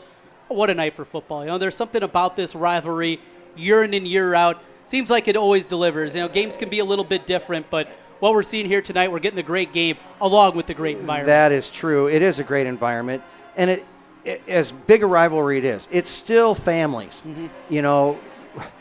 The guys have grown up in each other's houses. Every month or so, there's where another they end story up going in the to media school. about when and how often we get our mammograms. It wasn't the Valley When this dance team happens, that I was like to out. talk It was a experts. combined Valley Dowling dance team. It was a great performance. And now we're getting into halftime, and the Valley Marchmasters, under the direction of Josh Waymeyer, who's done a phenomenal job with them, has got things rolling. It's going to be a great show again this year when Valley Fest rolls around and state rolls around for marching band contest. It looks great. Dowling also has a great marching band. So it really is all about the families, the community. But man, right here, what a game, what a time to be a high school athlete. Now, I've been told this in the past by some people in the West Des Moines community. Valley Dowling is a great rivalry, but it's a friendly rivalry. Waukee, maybe a different kind of rivalry. You know, the new kids on the block trying to knock off their neighbors over here to the east a little bit. Well, when you take a look at what Waukee has done in their 20 years that I've been down around this area, going from 2A to 3A to 4A, being okay in 2A, moving up in 3A, and now being pretty dominant in 4A. Valley and Dowling aren't going to take too much from that because this has been the show in town, the Valley Dowling, and now you take a look at the Ankeneys and Centennial, and you take a look at Waukee and what they're doing, and the CIML in general with the great football play that's going on. It really is a great environment, but you're right. This is a family-friendly deal. Now, my neighbor, he dons the maroon on Friday nights, and I don't necessarily enjoy talking to him on Friday night, but on Thursday and Saturday, everything's fine, and that's typically the way it is with the athletes as well. Well, we got a good one brewing here. Again, 14-9 your halftime score. Dowling Catholic with the lead over the Valley Tigers. We'll take a quick timeout. Coming back as we continue here on the halftime show. You're watching CISN.TV. Every month or so, there's another story in the media about when and how often we need to get our mammograms. Kind of confusing. When this happens, I like to consult with experts. So I called Iowa Radiology. They recommend women get an annual mammogram starting at age 40. They know that it's the best way to detect cancers early and save lives. And that's good enough for me. Visit iowaradiology.com or call to schedule your mammogram. Iowa Radiology, our focus is your good health. Here's to everyone who believes in competition and good sportsmanship, who knows it's not about the trophies or the medals, but rather the lessons learned. For those who understand, it's not whether you win or lose, just that you give your best. So go ahead, lace them up, take the field, have fun, and play. For the experience, for the memories, for the love of the game. Shields. Schottenkirk Ford Indianola's kickoff event this month only. Take $16,000 off MSRP on every brand new 2019 Ford F-150 Crew Cab XLT 4x4 in stock. Plus, first responders receive an additional $1,000 bonus cash on new 2019 F-150 Super Duty, Expedition, and Ranger. New 2019 Fusion and Escape starting at just $18,999. Ford fans drive to Indianola to buy Fords. A kickoff event. Schottenkirk Ford Indianola. SchottenkirkFord.com. Moms typically get to make a majority of the healthcare decisions for their family. That can be a lot of pressure, but not for me, because I know the choice is ours. For medical tests like MRIs, X-rays, CAT scans, and of course mammograms, ask your doctor to refer you to Iowa Radiology. They work around our hectic schedules, they're the best at what they do, and they're so great with my family. They truly care, and it shows. Visit iowaradiology.com or call to schedule an appointment. Iowa Radiology.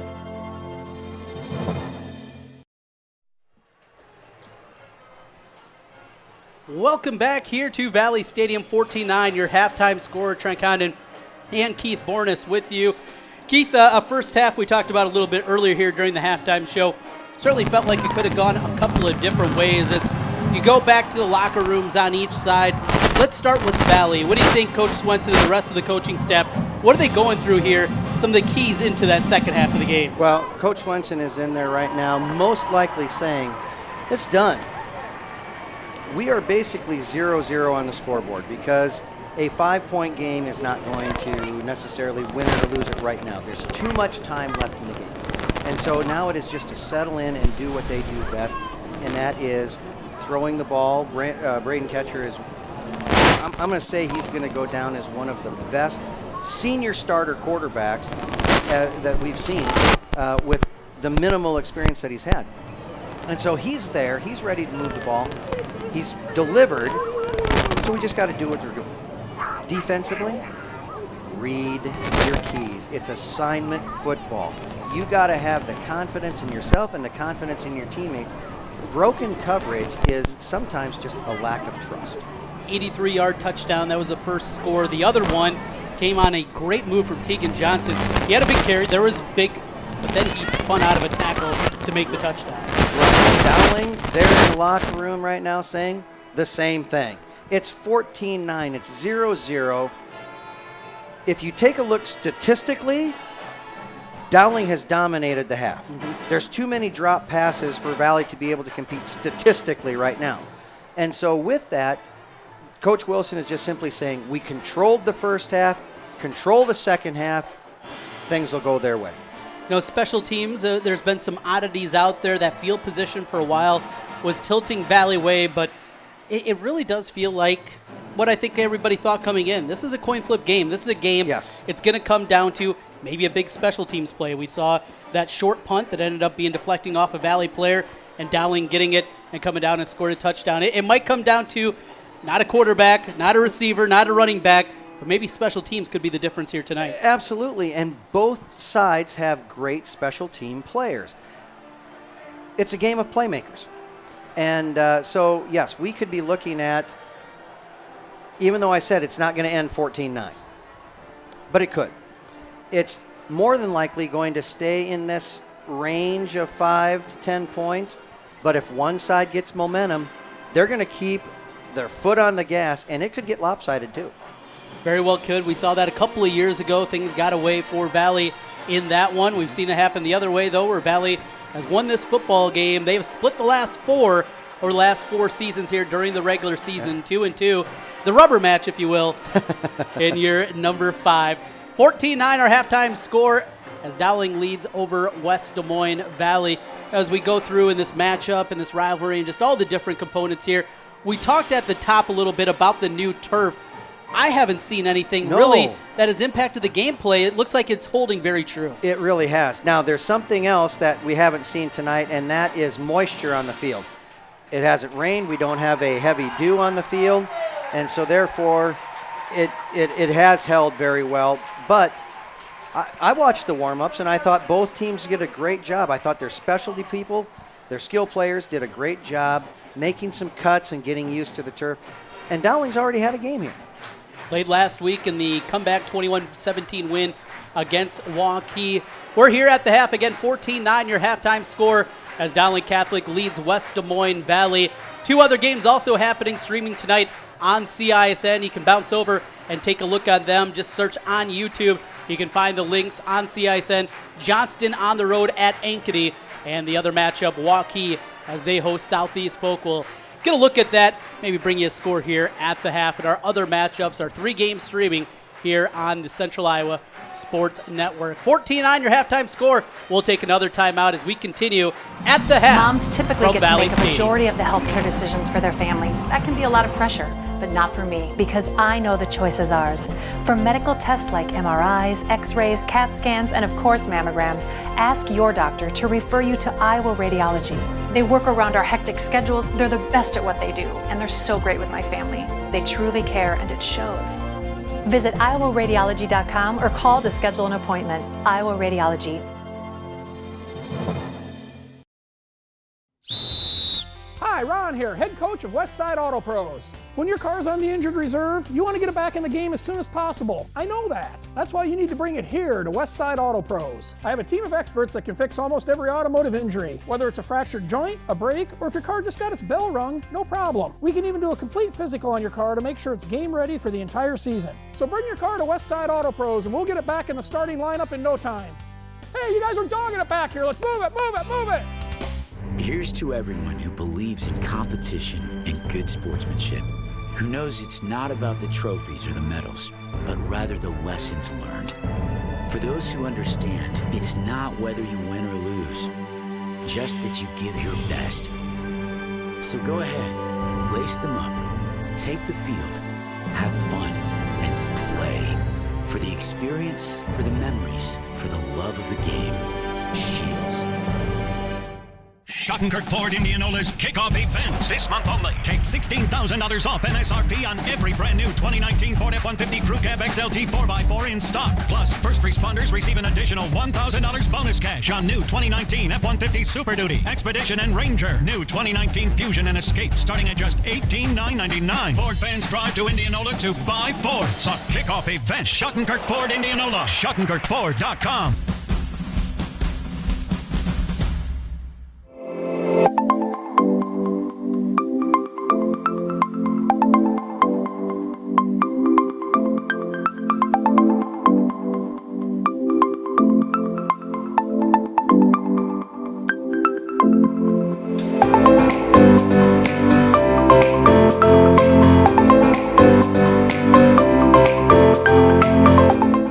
thousands in Waukee. Schottenkirk Chevy, Waukee. 2019 Silverado 1500 Double Cab up to 25% off. 2019 Silverado 1500 Crew Cab, LT or RST up to 20% off MSRP. Or up to $5,000 off plus 0% for 72 months. We're in a position to give you more for your trade in Waukee. 2019 Colorado up to $7,000 off. Or $5,000 off plus 1.9% for 60 months. Or 2.9% for 72 months. These won't last. Schottenkirk Chevy, Waukee. WaukeeChevy.com.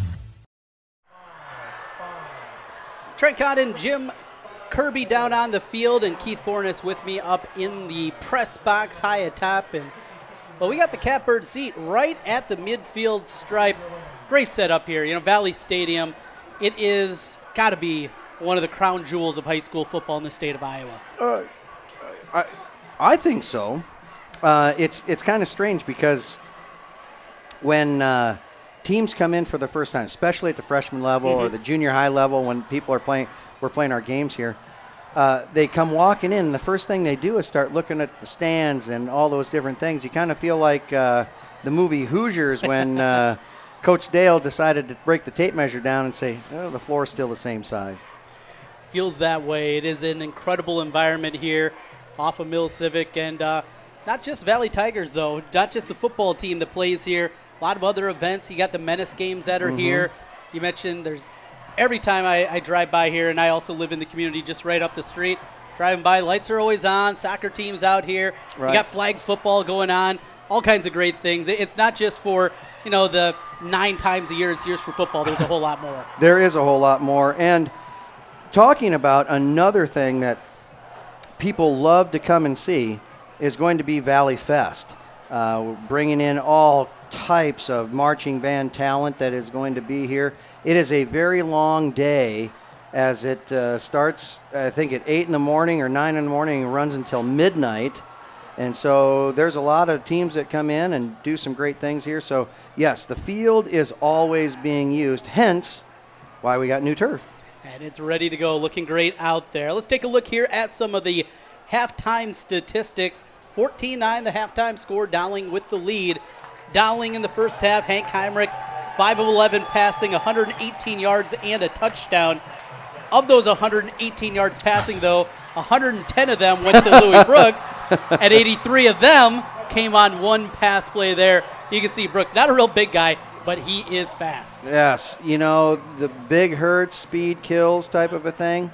And that certainly killed some emotion on the Valley sideline and built a bunch over on the Dowling side. Dowling Catholic in the first half led on the ground by Tegan Johnson. He had 11 carries for 70 yards and that 28-yard touchdown run. Physical runner in there, and certainly a big key in the second half. Dowling, you know, trying to hold on to this lead. You think they're going to probably rely a lot on Tegan Johnson and his physicality. Absolutely. Game management is going to be very important for both sides. The overall game on Dowling's side and clock management on the Valley side.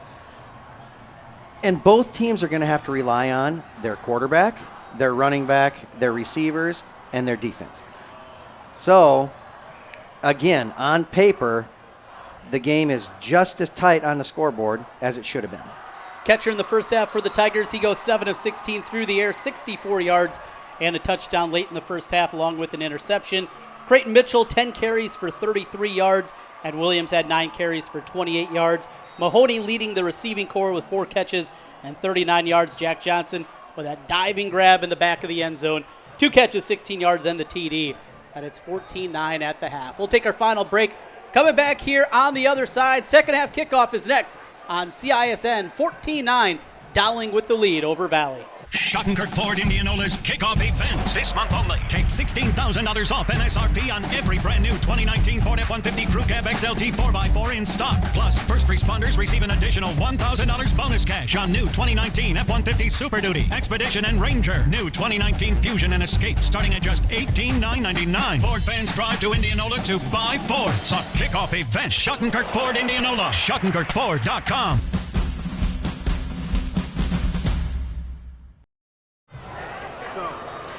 Well, I talked with Coach Wilson after halftime, and he was telling his team the same thing that Coach Swenson was telling his team. Stay within the offense, execute. Everybody's a little hyped up.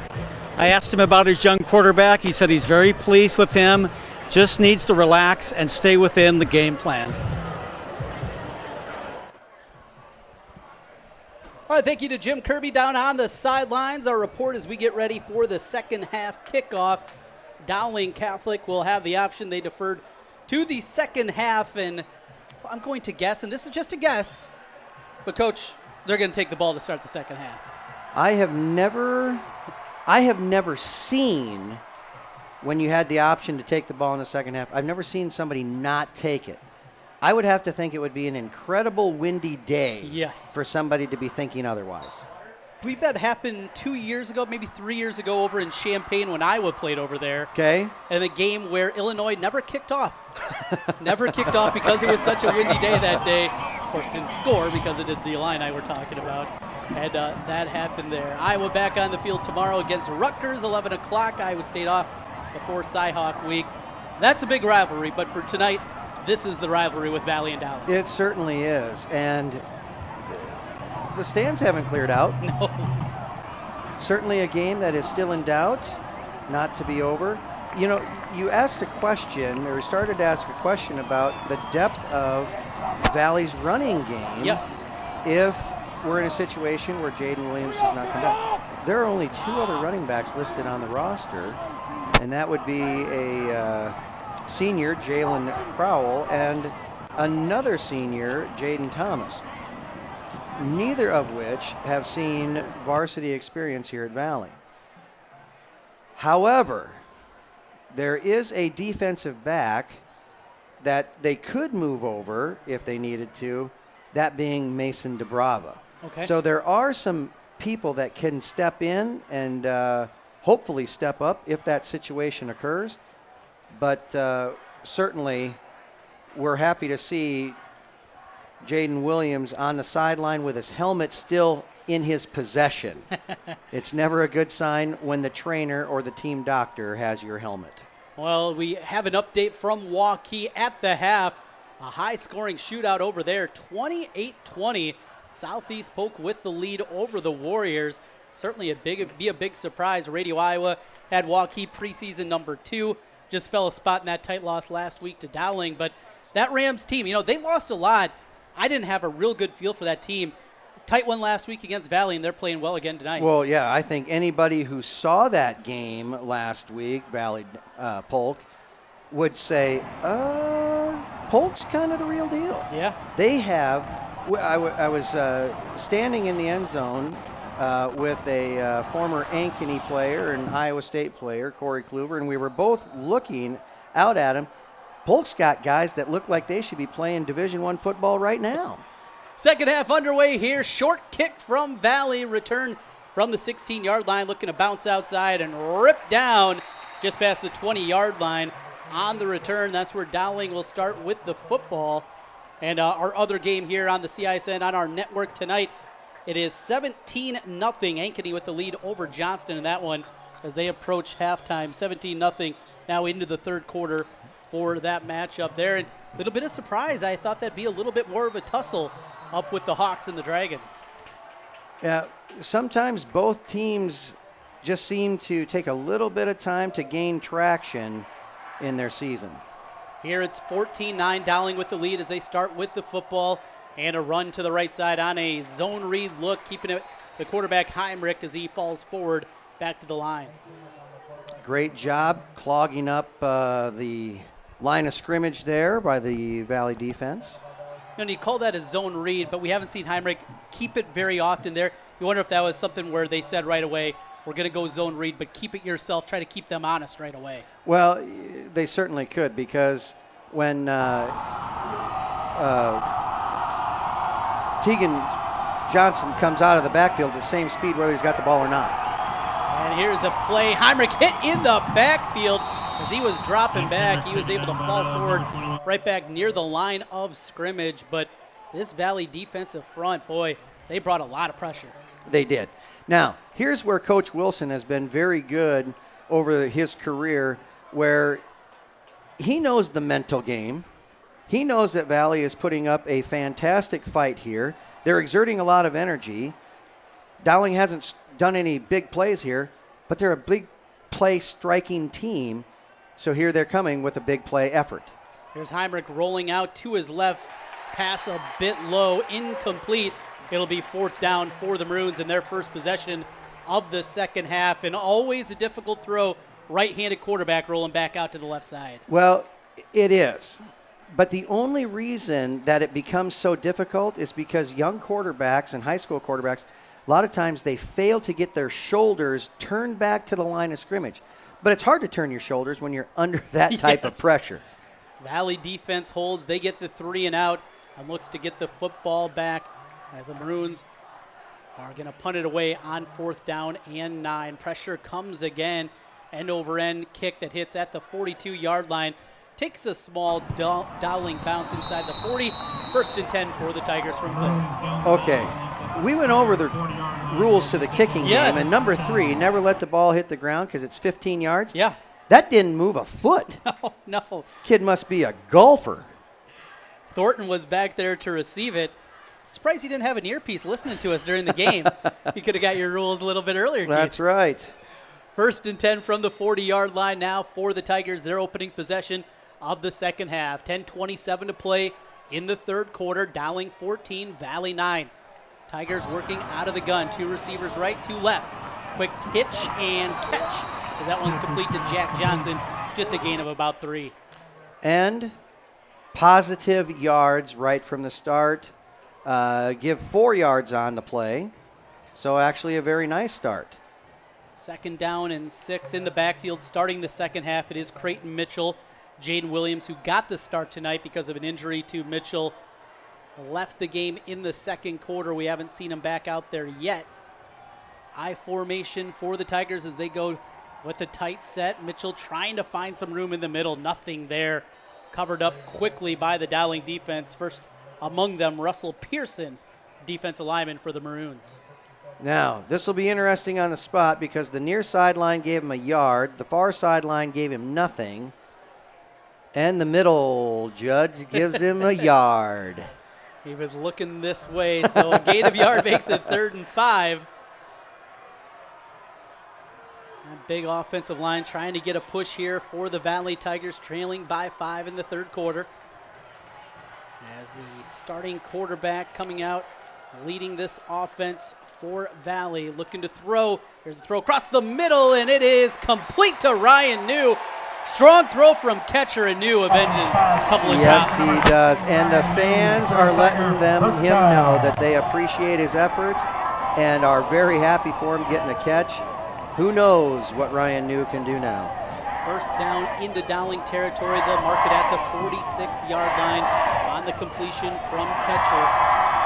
7 of 16 in the first half. New's going to check out. He'll get a breather, and they'll go heavy as Eli Reardon, the sophomore tight end, comes into the game.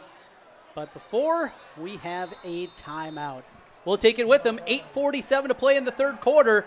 Dowling a 14-9 lead over Valley. Back with more on CISN.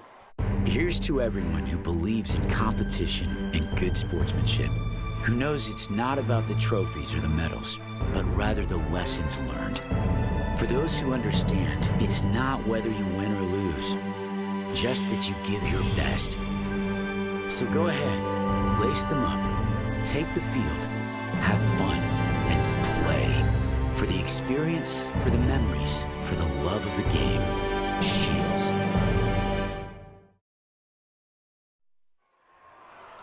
.847 left in the third quarter. Trent Kahn and Keith Bornes back with you at Valley Stadium. Great night for football in this rivalry game.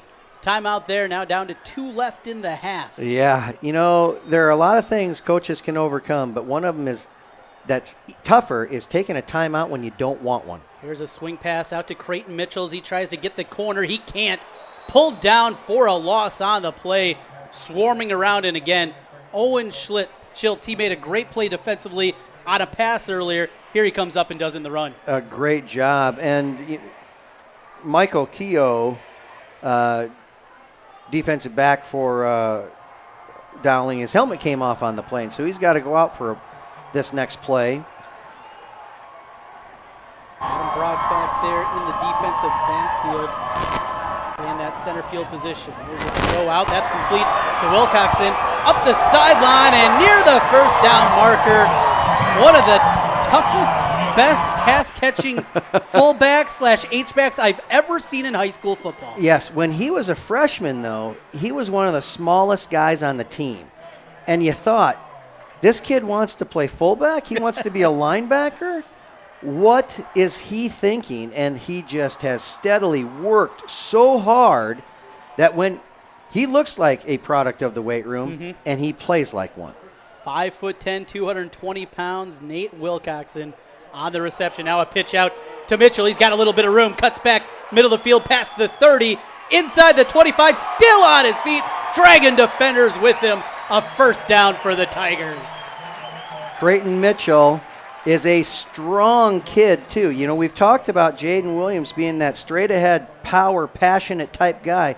Well, Creighton Mitchell, he's a scat back, but he is a very strong scat back. He has got great hips, great legs, and they were moving on that. Tigers on the move to the 22-yard line, 1st and 10.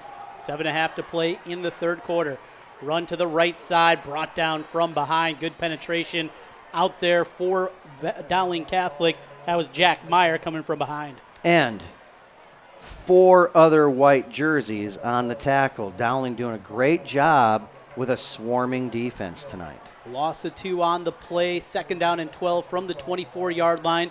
Ryan New, the wide receiver, he'll come back in. Checking out Eli Reardon, the tight end. 3-receiver look for the Tigers as they look over at the sideline. Down inside of 12 seconds left on the play clock as they make their way to the line of scrimmage. Braden Ketcher, the quarterback, looking to throw. He's going to take a shot to the end zone. Diving grab, incomplete. Another near miraculous catch for Jack Johnson. Jack Johnson started this incredible catch series last year in a game, I think against Waukee, and made a catch that everybody you couldn't clap because you were in awe of it. And he's just steadily picked up tempo and speed, and he's really worked hard in the offseason as well. Watching him get some grabs tonight is good for the Valley faithful. 3rd down and 12. Check down to Wilcoxon. Incomplete, just a bit high on the pass, out of bounds, incomplete. It'll be 4th and 12 from the 24-yard line. It'd be a 41-yard field goal attempt. Looks like the offense is going to stay on the field. Well, no, we're just making come. the change. This is one of the things that Coach Swenson has always been about. You got a chance for points, you're going to take them. Now, Sam Ridgway does have the leg for this. And another timeout on the field.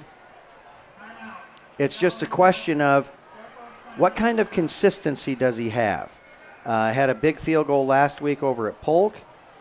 Maybe another opportunity here. Timeout on the field. 4th down and 12 as Dowling Catholic uses their first timeout of the second half. Well, and that was kind of that late decision, threw the Dowling defense off just a little bit, what they were going to do back behind there. And a field goal attempt like this, you got a block unit out there. You want to get them out there because more likely it's going to be a low trajectory That's kick. right. You know, when you got to get the distance on there, you don't have the luxury of standing back 12 yards like you do on a kickoff to get a high, long, deep kick. So on this, because you only get 3 steps, you're going to have to kick it lower, which means your front line for Valley has to really get a good push at the waist or lower on Dowling to keep those hands down. 38-yarder a week ago for Ridgway. This one will be from 41. Snap is back, hold down, kick on its way, plenty of leg, and it's good. 41-yarder for Sam Ridgway, and the Tigers are on the board in the second half. 14-12, Dowling with the lead over Valley. 6:37 to play in the third quarter as we come back on CISN. Schottenkirk Ford Indianola's kickoff event this month only. Take $16,000 off MSRP on every brand new 2019 Ford F-150 Crew Cab XLT 4x4 in stock. Plus, first responders receive an additional $1,000 bonus cash on new 2019 F-150 Super Duty, Expedition, and Ranger. New 2019 Fusion and Escape starting at just $18,999. Ford fans drive to Indianola to buy Fords. A kickoff event. Schottenkirk Ford Indianola. SchottenkirkFord.com. Every month or so, there's another story in the media about when and how often we need to get our mammograms. Kind of confusing. When this happens, I like to consult with experts. So I called Iowa Radiology. They recommend women get an annual mammogram starting at age 40. They know that it's the best way to detect cancers early and save lives. And that's good enough for me. Visit iowaradiology.com or call to schedule your mammogram. Iowa Radiology, our focus is your good health. After the field goal kickoff right to the 1-yard line, a short return. Valley Special Teams comes up with a big play there down to the 16-yard line. That's where Dowling will start. And like you talked about, those are the perfect kicks, those ones that get inside the 5-yard line. That's right. When they're high enough in the air that your kickoff coverage can get down or your punt coverage can get down there to cover it, sometimes you come out ahead not kicking it into the end zone. 6:31 to play in the third quarter. A 2-point lead for Dowling as they work with the football. Tegan Johnson, hard run up the middle. He gets 7 on first down. Wow, he looked like a steam engine coming through there. Chest low, knees high, just driving. And working very quickly here. This possession looks like Dowling trying to pick up the tempo a little bit. They've been on their heels. They led it 14-2 earlier. 10 straight, though, by Valley has cut it to a 2-point game. Halfway through the third quarter, and they're going to roll with Heinrich to the right side. He's hitting the backfield, stood up there.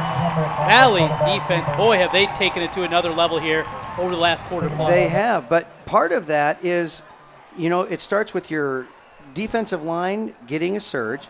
It follows through with your linebackers making the correct reads all the way through and staying true to the game plan that Coach Rebarger has put together for tonight, and they have looked very, very strong coming into this third quarter. 3rd down and 5 from the 21-yard line for Dowling Catholic. Working from the pistol, Johnson back behind. They'll swing the pass out, complete, but just short of the first down. That was a beautiful play by Traden Thornton. And again, they're in this coverage where the safety is going to be coming up to help out in the flat area.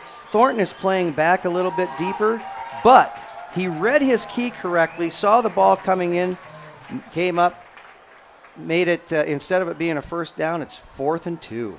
4th and 2 from the 24, and the punting unit out again for the Maroons. Now, we've been saying that it's been Matthew Mahoney back deep. We actually read the number wrong. It's number 5. Mason DeBrava is one back with Trajan Thornton here. There's a low snap, able to get it away, though, for Dowling. As that was Klein. Takes a Dowling bounce, though, as it hit at about the 45-yard line. That's going to roll all the way to the Tiger 32. I don't think they're listening to me. No, got to get that earpiece down there. Well, you know what we need to do? We need to have Jim down there. Kirby, well, he needs to tell him what you're telling. Get some information out there. 1st and 10 from the 32-yard line now for the Tigers. They have scored 10 consecutive points, 14-12, with 4:23 to play in the third quarter. Trent, it's shout-out time. Mm-hmm. I have fans. You do? I do. I love it. I have 2 fans. Doug and Sue Buchanan have been following me. Now they're the only 2. So we got to give them a shout-out and say how do to the Buchanans. A run out there, ripped down by his arm was Creighton Mitchell. He was swung out of bounds. Valley fans, few of them wanted a penalty there. I think that was a tackle, though, that was happening in the field of play. It's just so odd-looking, grabbing him by the arm and throwing him out. Well, right. You'd never see a tackle that takes that long. It started at the numbers and ended at a bench. Gain of maybe a half yard on the play. It'll be 2nd and long for the Tigers from their own 32-yard line. Mitchell in the backfield. The quarterback catcher, Braden Ketcher, senior, and a bubble screen to the middle of the field. That's Jack Johnson. brings it out near the 40-yard line, just shy of the first down sticks. It'll be 3rd and short. You know, after a first down play that gets you nothing and it ends up being 2nd and long and you're considering yourself pretty far behind the chains, that's a big play to get back into it. Love the bubble screen, just the options that you can pull out of that. Yes. It is a low-risk, high-reward type of play.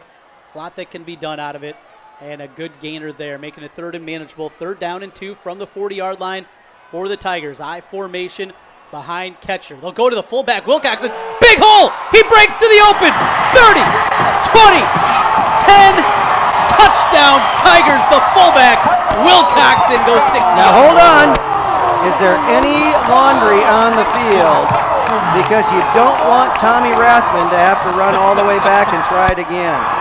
Oh, how the seas opened up. They were keying out of that I formation, and that's what you do. 3rd and short, you're looking for where's that running back going. Quick hitter to the fullback. Well, and he went. Since when does a handoff to the fullback be a trick play? 60-yard touchdown from the fullback. Extra point is good. And for the first time, the Tigers in the second half have taken the lead 19-14 over Dowling Catholic. 3:29 to play in the 3rd quarter as we come back. High school football on CISN.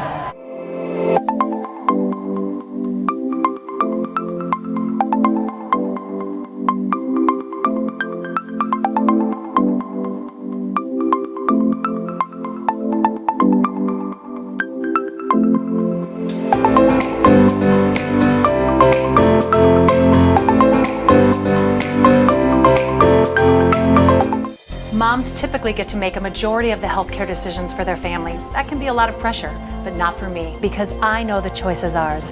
For medical tests like MRIs, X-rays, CAT scans, and of course mammograms, ask your doctor to refer you to Iowa Radiology. They work around our hectic schedules, they're the best at what they do, and they're so great with my family. They truly care, and it shows. Visit iowaradiology.com or call to schedule an appointment. Iowa Radiology.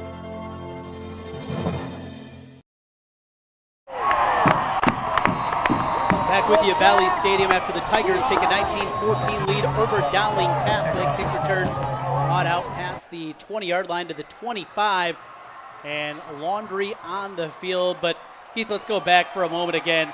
Fullback dive play on 3rd and short.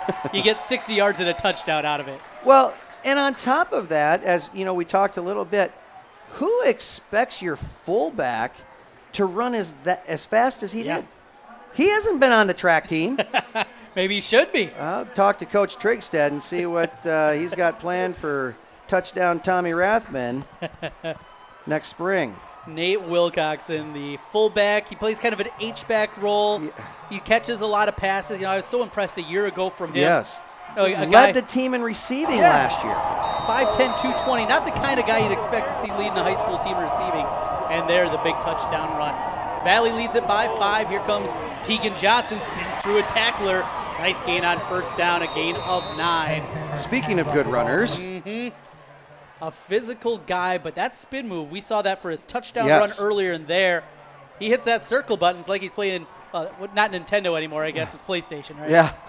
Well, so I've been told. 2nd down and 1. There's a play action pass and a shot. Intercepted! Taken away by the Tiger defense. They continue to swarm on the INT, picked off by Thornton. Great job reading keys, understanding what your coverage is and getting back into that coverage. Coach Rebarger really has done a great job his entire career coaching, but he's put together a very good defensive package tonight for Dowling, or for the Dowling offense. So an eligible man down the field. There was a flag on the play. Obviously that will be taken away off the Valley sideline. They say we will defer that, and they'll take the interception.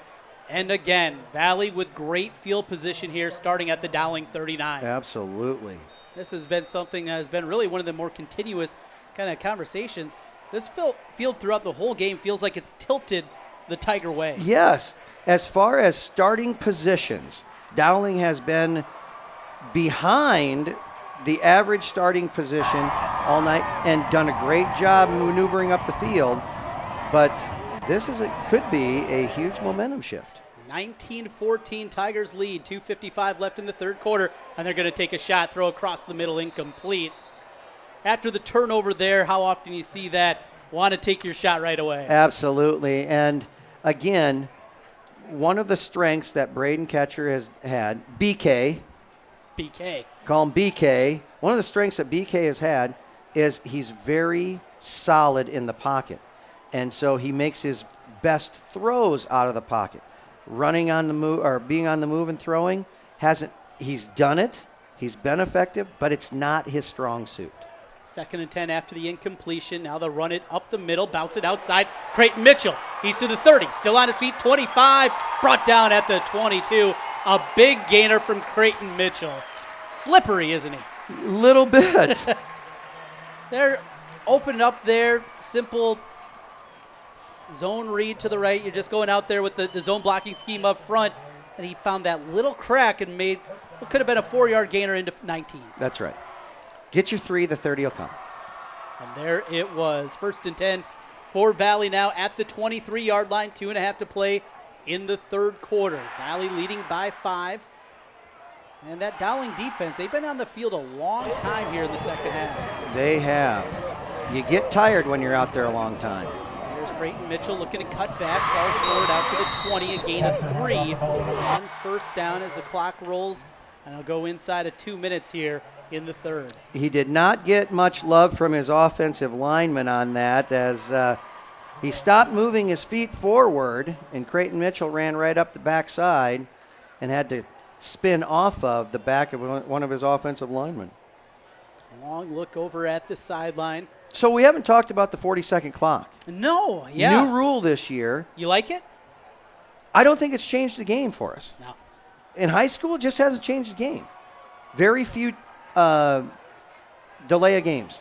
Here's Ketcher rolling out, and he's going to be brought down for a sack. Offensive lineman bumped back into him there. That was the big man, Logan Mueller.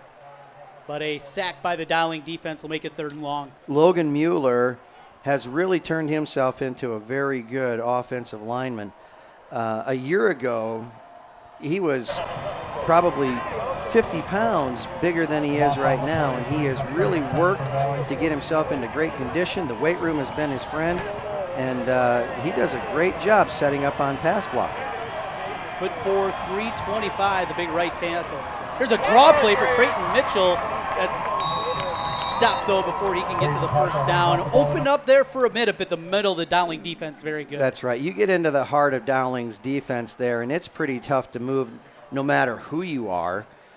There have been years I've challenged Barry Sanders to try and run up through there. It'll be 4th down, and here comes the kicking unit for West Des Moines Valley as Sam Ridgway kicked a 41-yarder earlier. This will be a 35-yard field goal attempt.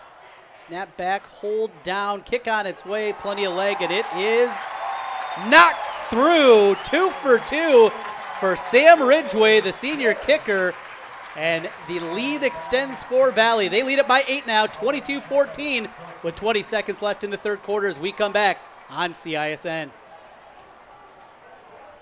Here's to everyone who believes in competition and good sportsmanship, who knows it's not about the trophies or the medals, but rather the lessons learned. For those who understand, it's not whether you win or lose, just that you give your best. So go ahead, lace them up, take the field, have fun, and play.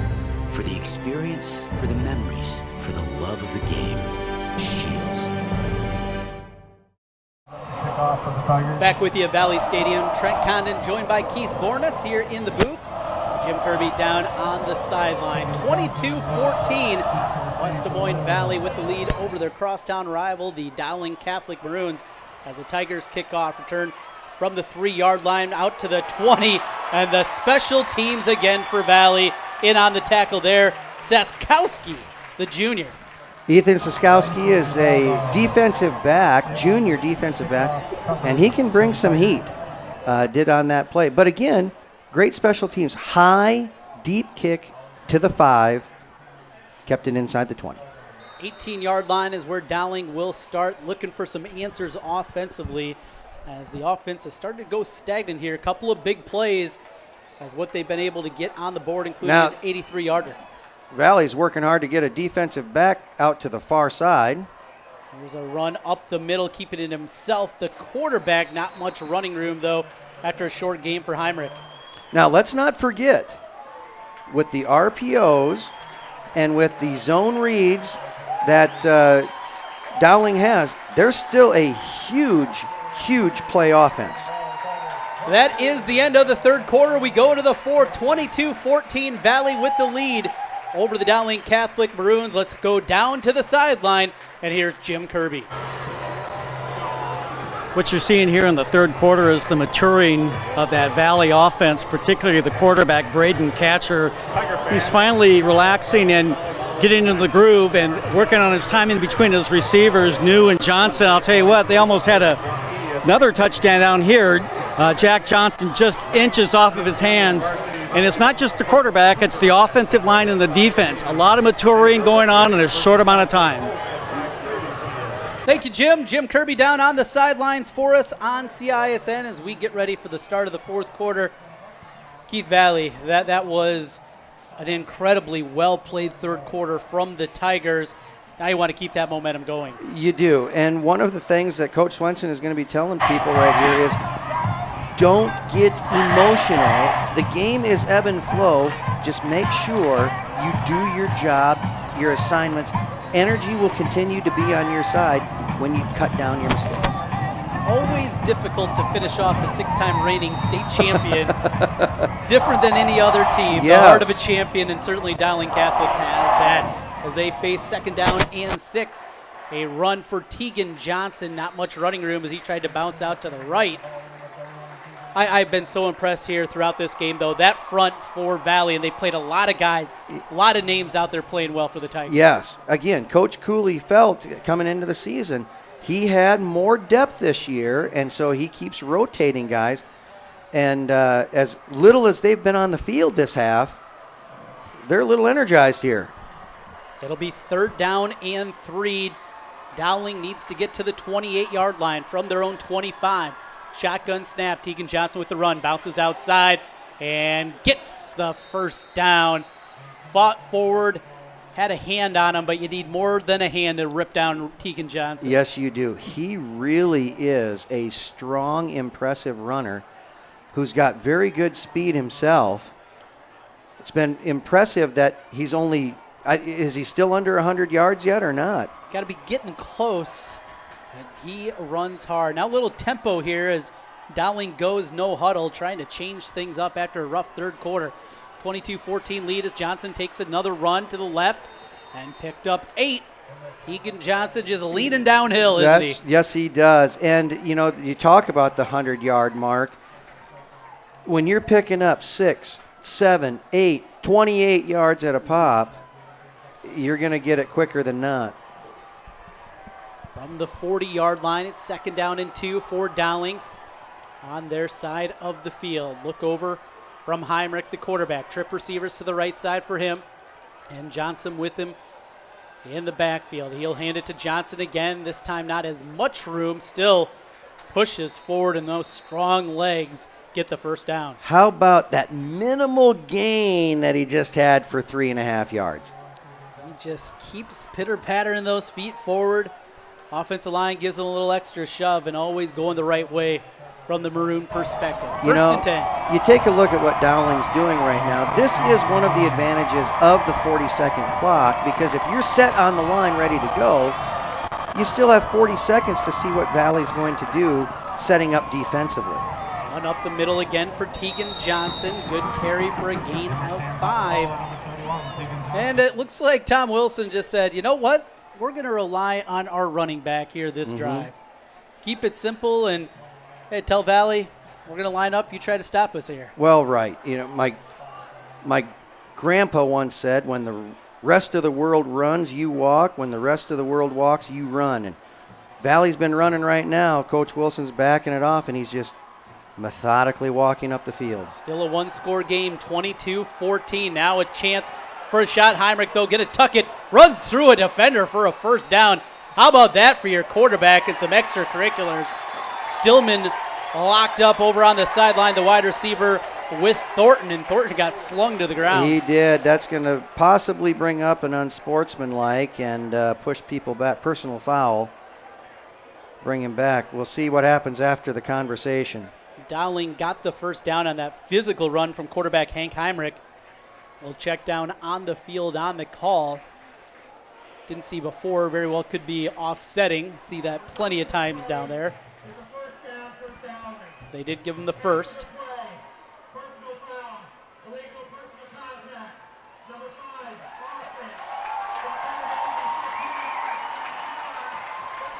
So it is on Stillwell. That'll move him back. They did get the first down. That's the positive news for Dowling as they got the first down, but then afterwards they'll move it back. It'll be first down back from their own 40-yard line now, a 15-yard penalty after they've been building so much here this drive. Well, right. So 1st and 25 is a little tougher to get than 1st and 10. And now I checking on understand the my sticks. math. Yes, you got it right. Chain Gang, on the other hand, they're coming back. Well, and since it was a first down, it's a dead ball penalty. Oh, there we go. So it will be 1st and 10, but all the way back to the Dowling 40-yard line. 15-yard penalty moves them back as they'll stretch out the sticks. And Dowling will have to get to the 50 for a first down. 9:14 to play. More whistles. And now Coach Swenson, he's got a conversation, and he doesn't believe they have this one right, I'm going to guess. Yeah. Trying to reestablish where the chains should be versus where the ball is set.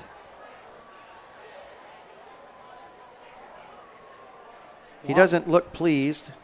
Don't think he's going to get this one flipped back in his direction. So it remains 1st and 10. Dowling with the football. They trail Valley 22-14. Clock in, 9:10 running in the fourth quarter. And a chance for Heinrich to throw. He'll throw it out at complete. Just short of the first down marker, and another good play defensively from this Tiger defense. That Mason time coming DeBrava coming up. Yeah. Called his name a couple of different times. Good-looking junior. He's a really good-looking junior. Came up, made a great hit. I thought he was going to, Dowling was going to spin out of his grasp, but kind of threw him down at the end. 8:40 left, fourth quarter. Valley 22, Dowling 14. Maroons with the football with the second down and 2. On their side at the 48-yard line, they'll go to Johnson with the run up the middle, and he's got the first down. Tegan Johnson again, just pounding his way forward. Dowling not only marching up the field here, minus the 15 yards moving back, but they gain that back. They're also eating up some clock. And something positive, Valley been playing so well here, trying to build back the momentum on their side. And they'll come up, they've been working quickly, getting back to the ball, but then a long look over at the sideline. That's right, using that 40-second play clock now. 8:05 on the snap. There's Johnson with the run in the middle, trying to find some room, able to slither forward for a couple. That'll be 2nd and long. Now, here's another question. Each time Dowling comes up to the line of scrimmage and they're starting to get into their cadence, and then they stop to look over to the sideline, how many times haven't we seen teams jump off sides? Yes. And you get a free 5. Absolutely. You slow them down, then you quicken the pace. Yes. As we go under 7.5 minutes now to play in the fourth quarter. Dowling on the move, but down by 8. Mr. Man in the backfield from the pistol. It'll be Tegan Johnson running to the right side, spinning through a tackle out near the 40. That'll be short of the first down. It'll be 3rd down. We'll call it 3. A big play coming up for the Dowling offense. Indeed. Another shout-out time. Yeah. You know, Coach Mitchell, one of our freshman coaches, his grandparents, Floyd and Helen Anderson, have been married 70 years this week. Wow, that's more than a congratulations. I don't have the words for it. Here's Tegan Johnson. Plenty of words for him. Out past the 30-yard line, a first down run. 70 years. 70 years. Whew. Now, if I hit 70 years of marriage, I'll be 102. I didn't get married till I was 32. Hope I make it. Hey, I don't know if Get my it wife done. does. Get it done. First down run for Tegan Johnson. 70 years. Congratulations. And good to hear a Coach Mitchell shout out, too. First and 10 from the 29. Here's Tegan Johnson. No, I'm not on repeat here. This is what's happening. It is Tegan Johnson and Tegan Johnson and Tegan Johnson. Yes. Last week we talked about he had 30 carries last week. He had 78 total carries last year.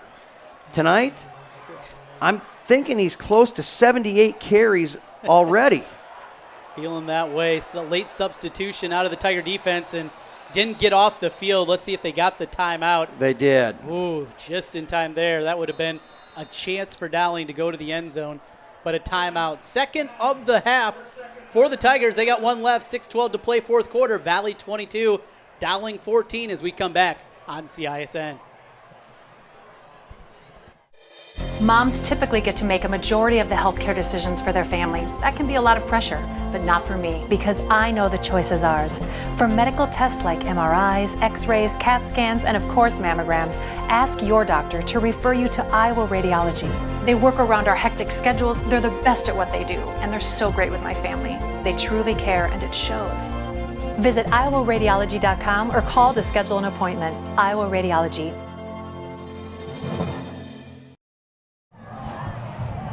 Trent Kahn and Keith Bornas back with you at Valley Stadium. 6:12 left in the fourth quarter. Valley 22, Dowling Catholic 14.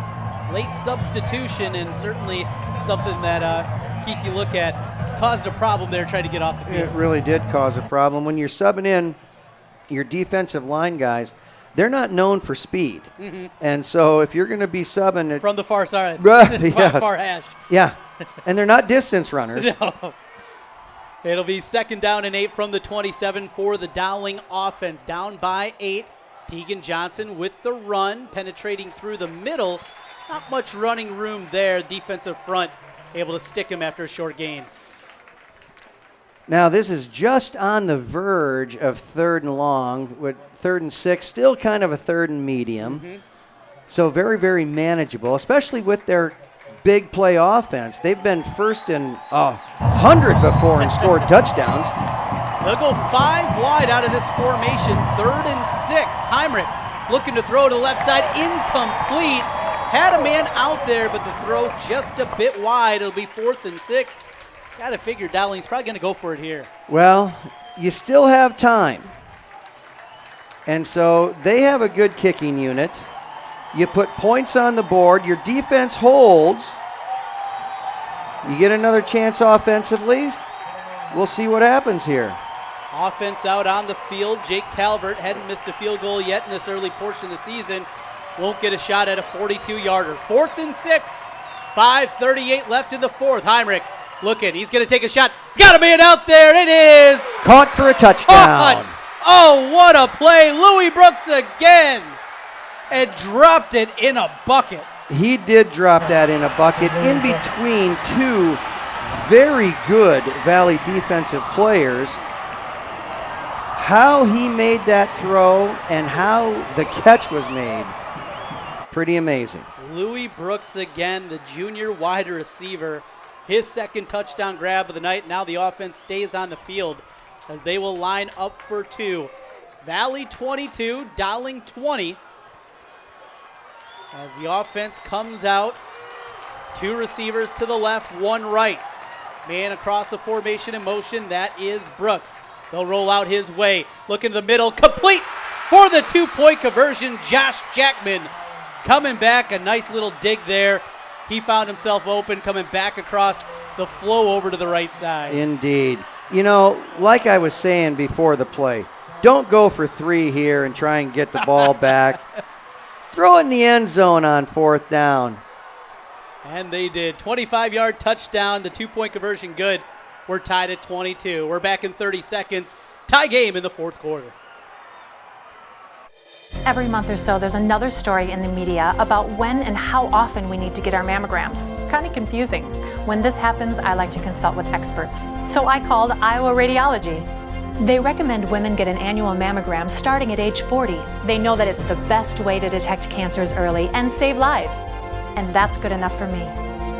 Visit iowaradiology.com or call to schedule your mammogram. Iowa Radiology, our focus is your good health. 5:31 to go in regulation, tied at 22. Dowling with the response after Valley dominated the third quarter. Dowling comes back here in the fourth, gets the touchdown and the two-point conversion, tied at 22. Now it's the Tigers' offense chance to respond. Another short kickoff. That'll be grabbed from the 20-yard line. Wilcoxon trying to bounce outside past the 25. Short gain of 7 on the return. But solid field position here from the 27. Absolutely. Again, great starting field position all night for Valley. And now they just need to get their offense churning again. The one thing that Coach Wilson did on that drive was kept a very hot offense on the sideline. Now long respite over there for the Valley offense as they trot back out onto the field. As it is in the backfield again, Creighton Mitchell didn't start, banged up his shoulder last week. He was in there in the second possession. He'll take the first carry here of this drive as he swung down at the 34-yard line. A nice gain there of 6 on first down. As we hit 5:15 left in the fourth quarter, clock in a tie game. Well, another positive here is we've seen Sam Ridgway, the Valley kicker, 2 great kicks so far tonight. That's right. If you can get to the 20-yard line, you're in legitimate field goal range here. I'll go with Wilcoxon up the middle, fullback dive, not enough for the first down, got a couple.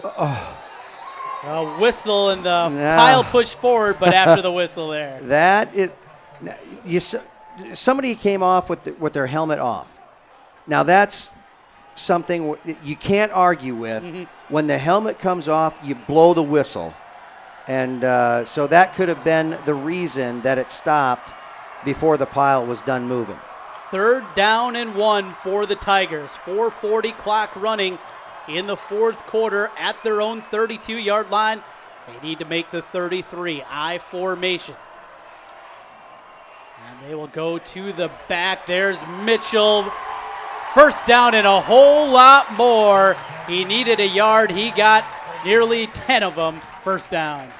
Speaking of helmets coming off, how about the college rule? Yeah. A lineman, happened to Iowa State. It did, yes. Moving the ball well, but he couldn't take himself out of the play, draws a penalty for it. Don't know if I understand the thought process and the theory behind it. Don't know if the spirit of the law actually working out. Right. Play action, 2, rolling out to the left. Here's a shot in the middle of the field. It is cut inside the 10-yard line, going high and making the play. That's Jack Johnson. Let's just start with this. Wow. Getting up in the air. That was a jump ball. Both players had a beat on it, and Jack came down with it. But he came down hard, so he's got to catch his breath here quick. Well, Jack Johnson listed at 6 foot. I don't know if he's quite there, but he plays so much bigger than that as a wide receiver. Oh, my gosh. He's not 6 foot. It's like when I was listed at 5'9". 1st and 10 from inside the 10. 1st and goal from the 9. Here's Creighton Mitchell bouncing to the outside. Inside the 5. Still on his feet. He's in. Touchdown, Valley. Tigers in the end zone. 9 yards by Creighton Mitchell. What a play. I've seen people step out of holes before. Like walking down the street, you fall into a hole, you step out of it. I don't know how he was able to jump up out of the arms that were wrapped around his ankles, but he got it done. What'd you say? It was slippery? It's slippery, yes. Aiden Feldman on to attempt the extra point for the Tigers as Valley takes the lead back. 3:38 to play in the fourth quarter. Feldman's kick on its way. Knocked it through. 29-22 with 3:38 to play in the fourth quarter. Don't go anywhere. We're back with more in a moment. Every month or so, there's another story in the media about when and how often we need to get our mammograms. Kind of confusing. When this happens, I like to consult with experts. So I called Iowa Radiology. They recommend women get an annual mammogram starting at age 40. They know that it's the best way to detect cancers early and save lives. And that's good enough for me. Visit iowaradiology.com or call to schedule your mammogram. Iowa Radiology. Our focus is your good health.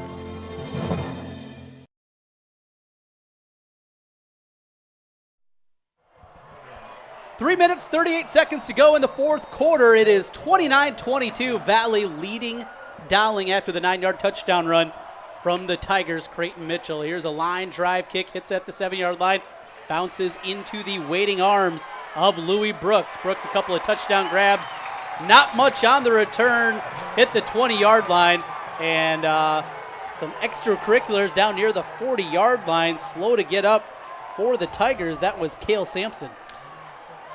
Cale Sampson, another young man who has paid his dues.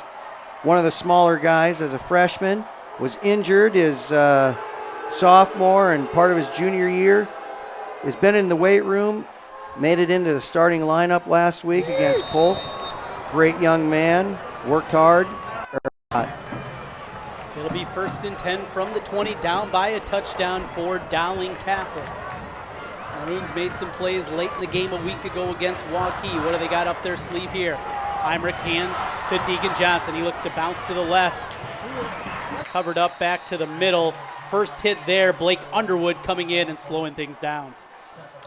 I'm pretty certain that Coach Wilson is not going to stay with the same offensive philosophy this series as he did with last, because he doesn't have the time to put that methodical together. So something's got to be brewing here that he's just setting up.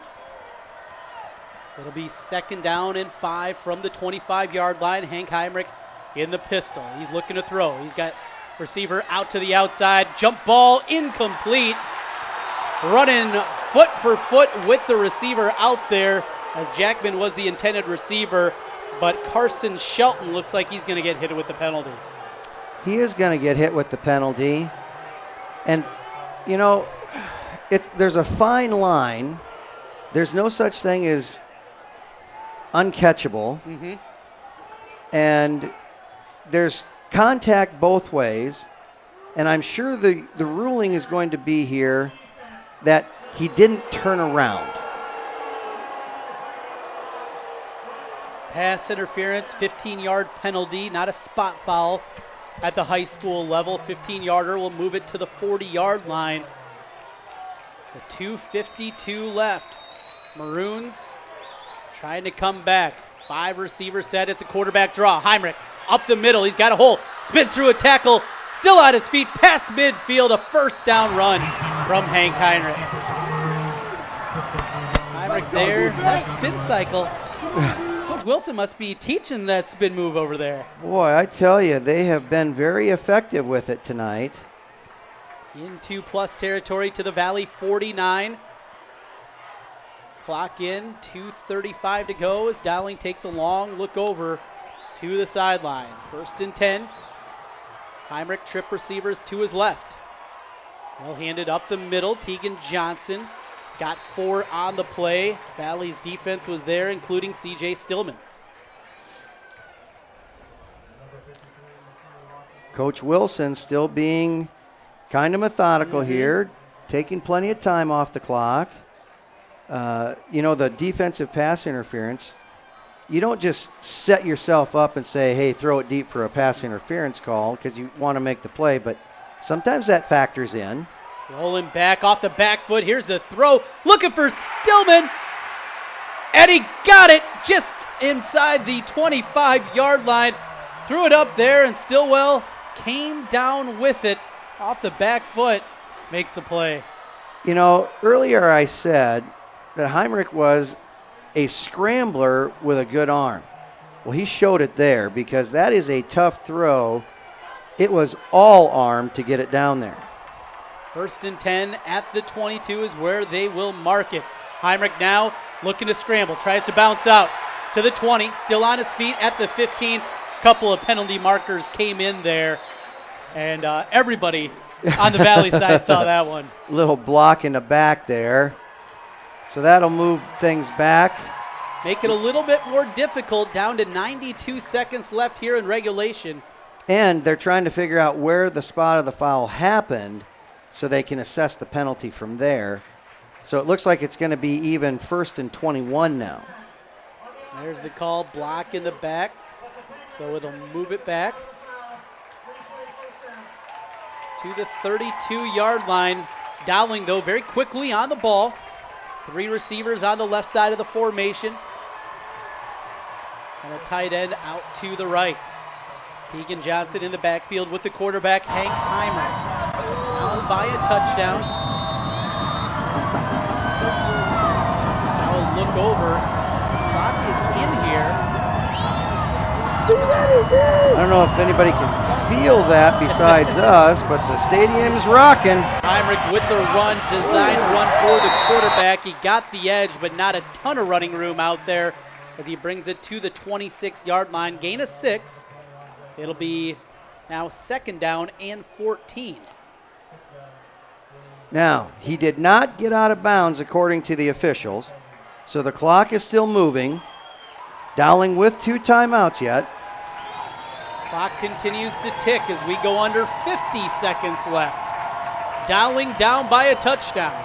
3 receivers left. Heinrich with a hand up the middle. Tegan Johnson, nothing there. And now Dowling will use one of their 2 remaining timeouts with 41.6 seconds left. They're facing 3rd down and 13 as we come back in 30 seconds. Valley by a touchdown over Dowling on CISN.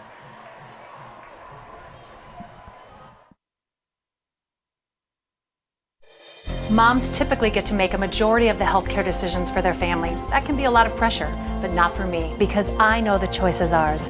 For medical tests like MRIs, X-rays, CAT scans, and of course mammograms, ask your doctor to refer you to Iowa Radiology. They work around our hectic schedules, they're the best at what they do, and they're so great with my family. They truly care, and it shows. Visit iowaradiology.com or call to schedule an appointment. Iowa Radiology.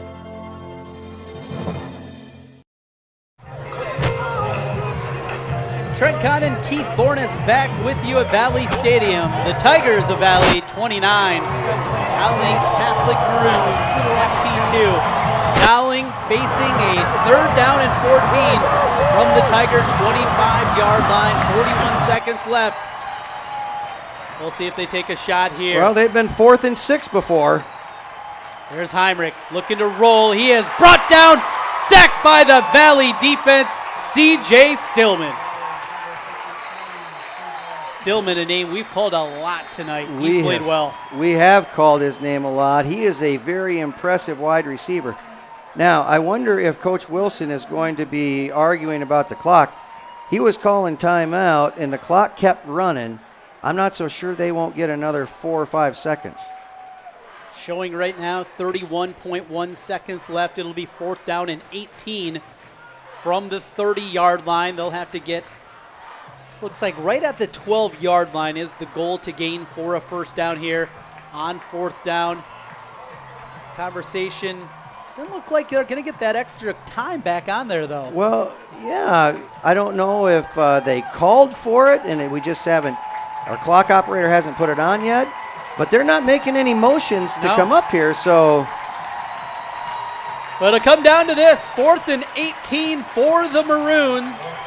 Hank Heinrich leading the Dowling Catholic offense onto the field. Valley looking for one final stop and a chance to upend the 6-time reigning 4A champions. 4th and 18 from the pistol. Play action pass, Heinrich. Got a screen set up. Across the middle. He's got a man out there. It is picked up, intercepted by the Tigers, going the other way for Valley. That is Drew Urich out past the 30, and the Tigers will get the win. That is the first interception by Drew Urich this year. He either led the state or was 2nd in the state last year with 7 or 8 interceptions. So he certainly wants to try and get back on track to that. And makes the play on 4th and 18. Throw across the middle. In fact, had the receiver, but it was a safety over top there. That's right. That had the coverage and made the play. It'll just take one kneel down for the Tigers, and for the 3rd time during this run, they will beat Dowling Catholic during the regular season. That's right. You can rest assured that both teams are going to be going back to the locker rooms and into the team meeting rooms trying to figure out, all right, there's an end to the season. Let's make sure we keep building through our season to be able to get to play again. 16 seconds left as Valley will line up in victory formation. One knee down for Braden Ketcher, and boy, that's got to feel good for Braden Ketcher, putting that final knee down. Talked about it throughout this one. Freshman, sophomore, junior years, never a starter as a quarterback. Gets the start on the big stage, and he's beat the Dowling Catholic Maroons. He beat Dowling. That's a job in itself, but here's the other side of it. When the stats come out in the end, there's 150 yards that he's not going to be credited for through the air on drops. Oh, and a screen pass that went for another 63. His stat line could look a whole lot different. He threw for 272 in the first game. And there's 220 yards that are erased. And I'm not going to lie to you, I heard some rumblings. What's Coach Swenson doing here at quarterback? Well, starting a kid that, no, sir, I mean, you know how it is. Yeah. And you know how people talk here in our community. And I said, the guy's won a whole lot more football games than anybody that's in this conversation. Yep. And you're seeing it here the first 2 weeks. Last week, throws for 272, down 13-0, coming back on the road and getting your first win. Now, against Dowling, going out there and getting another win. Great performance. And when was the last time Coach Swenson had a spread throwing offense? That could be interesting for people as well. Do a little bit more to that offensive scheme. Going to be excellent to see. It's a win tonight for the Tigers, 29-22. We'll take a break, coming back here in just a moment as we continue. We'll keep it here as 29-22, the final. Coming back with more on the other side. You're watching high school football on CISN.TV. The postgame is right around the corner.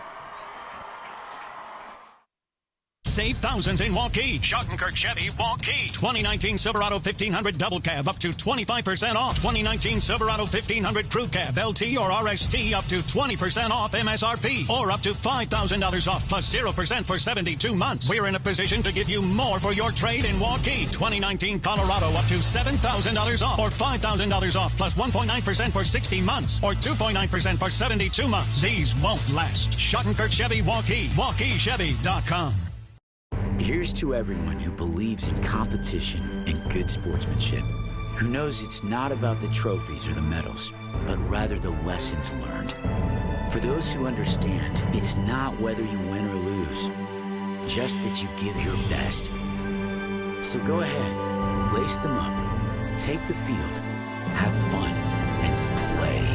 For the experience, for the memories, for the love of the game. Shields.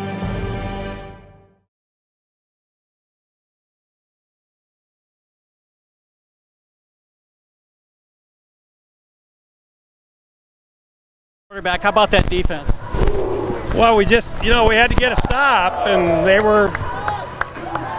made it tough on us in the last quarter. They moved the ball. They're a good football team. I don't think anybody was under any illusion that this would be easy for either team tonight.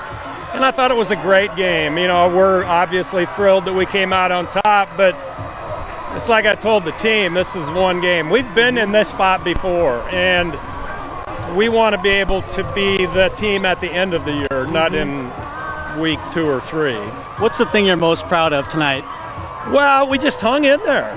Against a good team like that, you can just get frustrated and kind of fall apart, but we just kept coming at them, and, eventually we broke some things. It's nice to have Creighton Mitchell running downhill, isn't it? He was outstanding. I'm so happy for him. He was able to play, and he carried us.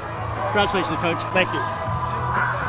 We're going to grab Braden if we Welcome back here up top at the press box. Final score 29-22 as West Des Moines Valley upends crosstown rival Dowling Catholic. Keith, quite the performance tonight out of Valley, really on both sides. A lot of positives to take out. But I think on both sides also plenty that they're going to look back at the film here tonight and tomorrow and find plenty of things to clean up going forward. Week 2, still early in the season. Very early in the season, and so there's so much learning left to be done. And a lot of it's going to boil down to just concentration and execution. The game plan is there. You are not going to find a team that isn't well coached. Everybody can find, the information is so easy to get. Coaches are so willing to share information with other coaches. So both teams very well coached. Most high school coaches know what they're doing. With this, it's going to boil down to just making sure you can finish plays. We'll go back down to the field right now. Jim Kirby is joined down on the field by the quarterback, Braden Ketcher. Braden, we talked with Coach Swinson at halftime when we asked him what he was going to say to you at halftime.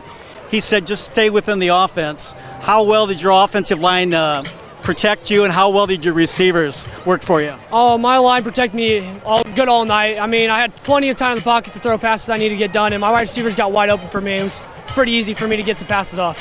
Well, the timing was a little off in the first half, but the second half, Jack Johnson, Ryan New, great receivers, huh? Yeah, they're great receivers. We had a little timing issues in the first half, but we worked them out at halftime. We got it done. What's it like being the guy now after years of the Lombardis, and now it's you? It's so much fun. I mean, I've been waiting for this moment forever, and to beat Dowling, it's been my dream forever. So congratulations. Thank you. Well, back with you. Thank you to Jim Kirby. Great job down on the sideline throughout this one tonight.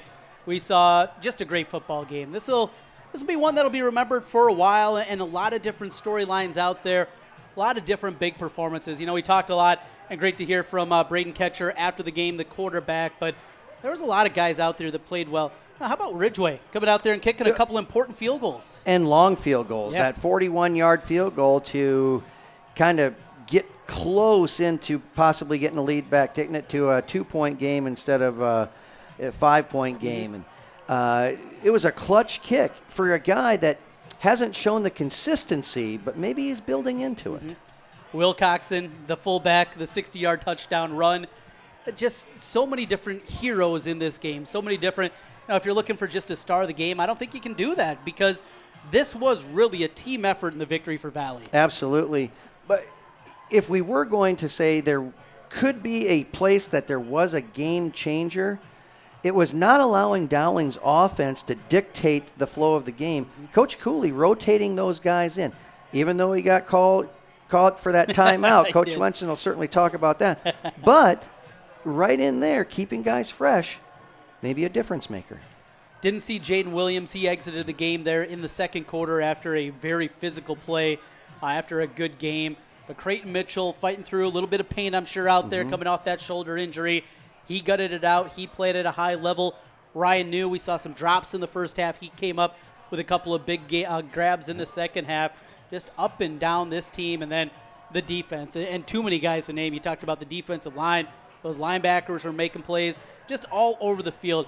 Really just a complete performance here. And after this win, the Radio Iowa rankings had Valley at number 6, but you beat Dowling. Are they the number 1 team in 4A in your mind right now? It's an interesting question because we know that Centennial is going to be very strong. We know Cedar Falls is playing very well. So we'll see how the other games shook out tonight. Do I think Valley can play with anybody? Yes. Are they the number 1 team in the state? The Valley faithful are going to say yes. But I'm glad I don't have to vote on it. And you got to prove it out on the field. And that's right. the difference. You know, from the Dowling perspective, they take the loss here tonight, but we've seen this happen before. We saw it happen twice last year during the regular season. Anybody that's maybe down on this Dowling team and, well, this one maybe looks a little bit different, don't fall into that trap. They find a way. They do. 6 consecutive state titles. We know when we get into November, they're going to be playing some good football. Final score again here, 29-22, the final. Valley with the victory. Keith, any final thoughts on the night? You know, I want to throw it out to both coaches. Usually one team is going to be saying, we got it done, let's take this and move on. The other team's going to have to say, we'll get back into it, all these different things. Both coaches, more than likely, on if Valley would have come away with the loss rather than Dowling, both coaches are going to end saying, listen, we own this. We're not blaming anything. We didn't get it done tonight, but no state title was won or lost tonight. That will happen in the Unidome coming up at the end of November. Keith, let's do this again sometime. What do you say? Sounds like a plan. It was fun. Perfect. Keith Bornes, I'm Trent Condon. CISN.TV. Other games still going on, Ankeny High and Johnston. You can catch that on the video stream, along with Waukee and Southeast Polk. Just search CISN. Thank you to everybody out there for watching. This has been coverage of high school football on CISN.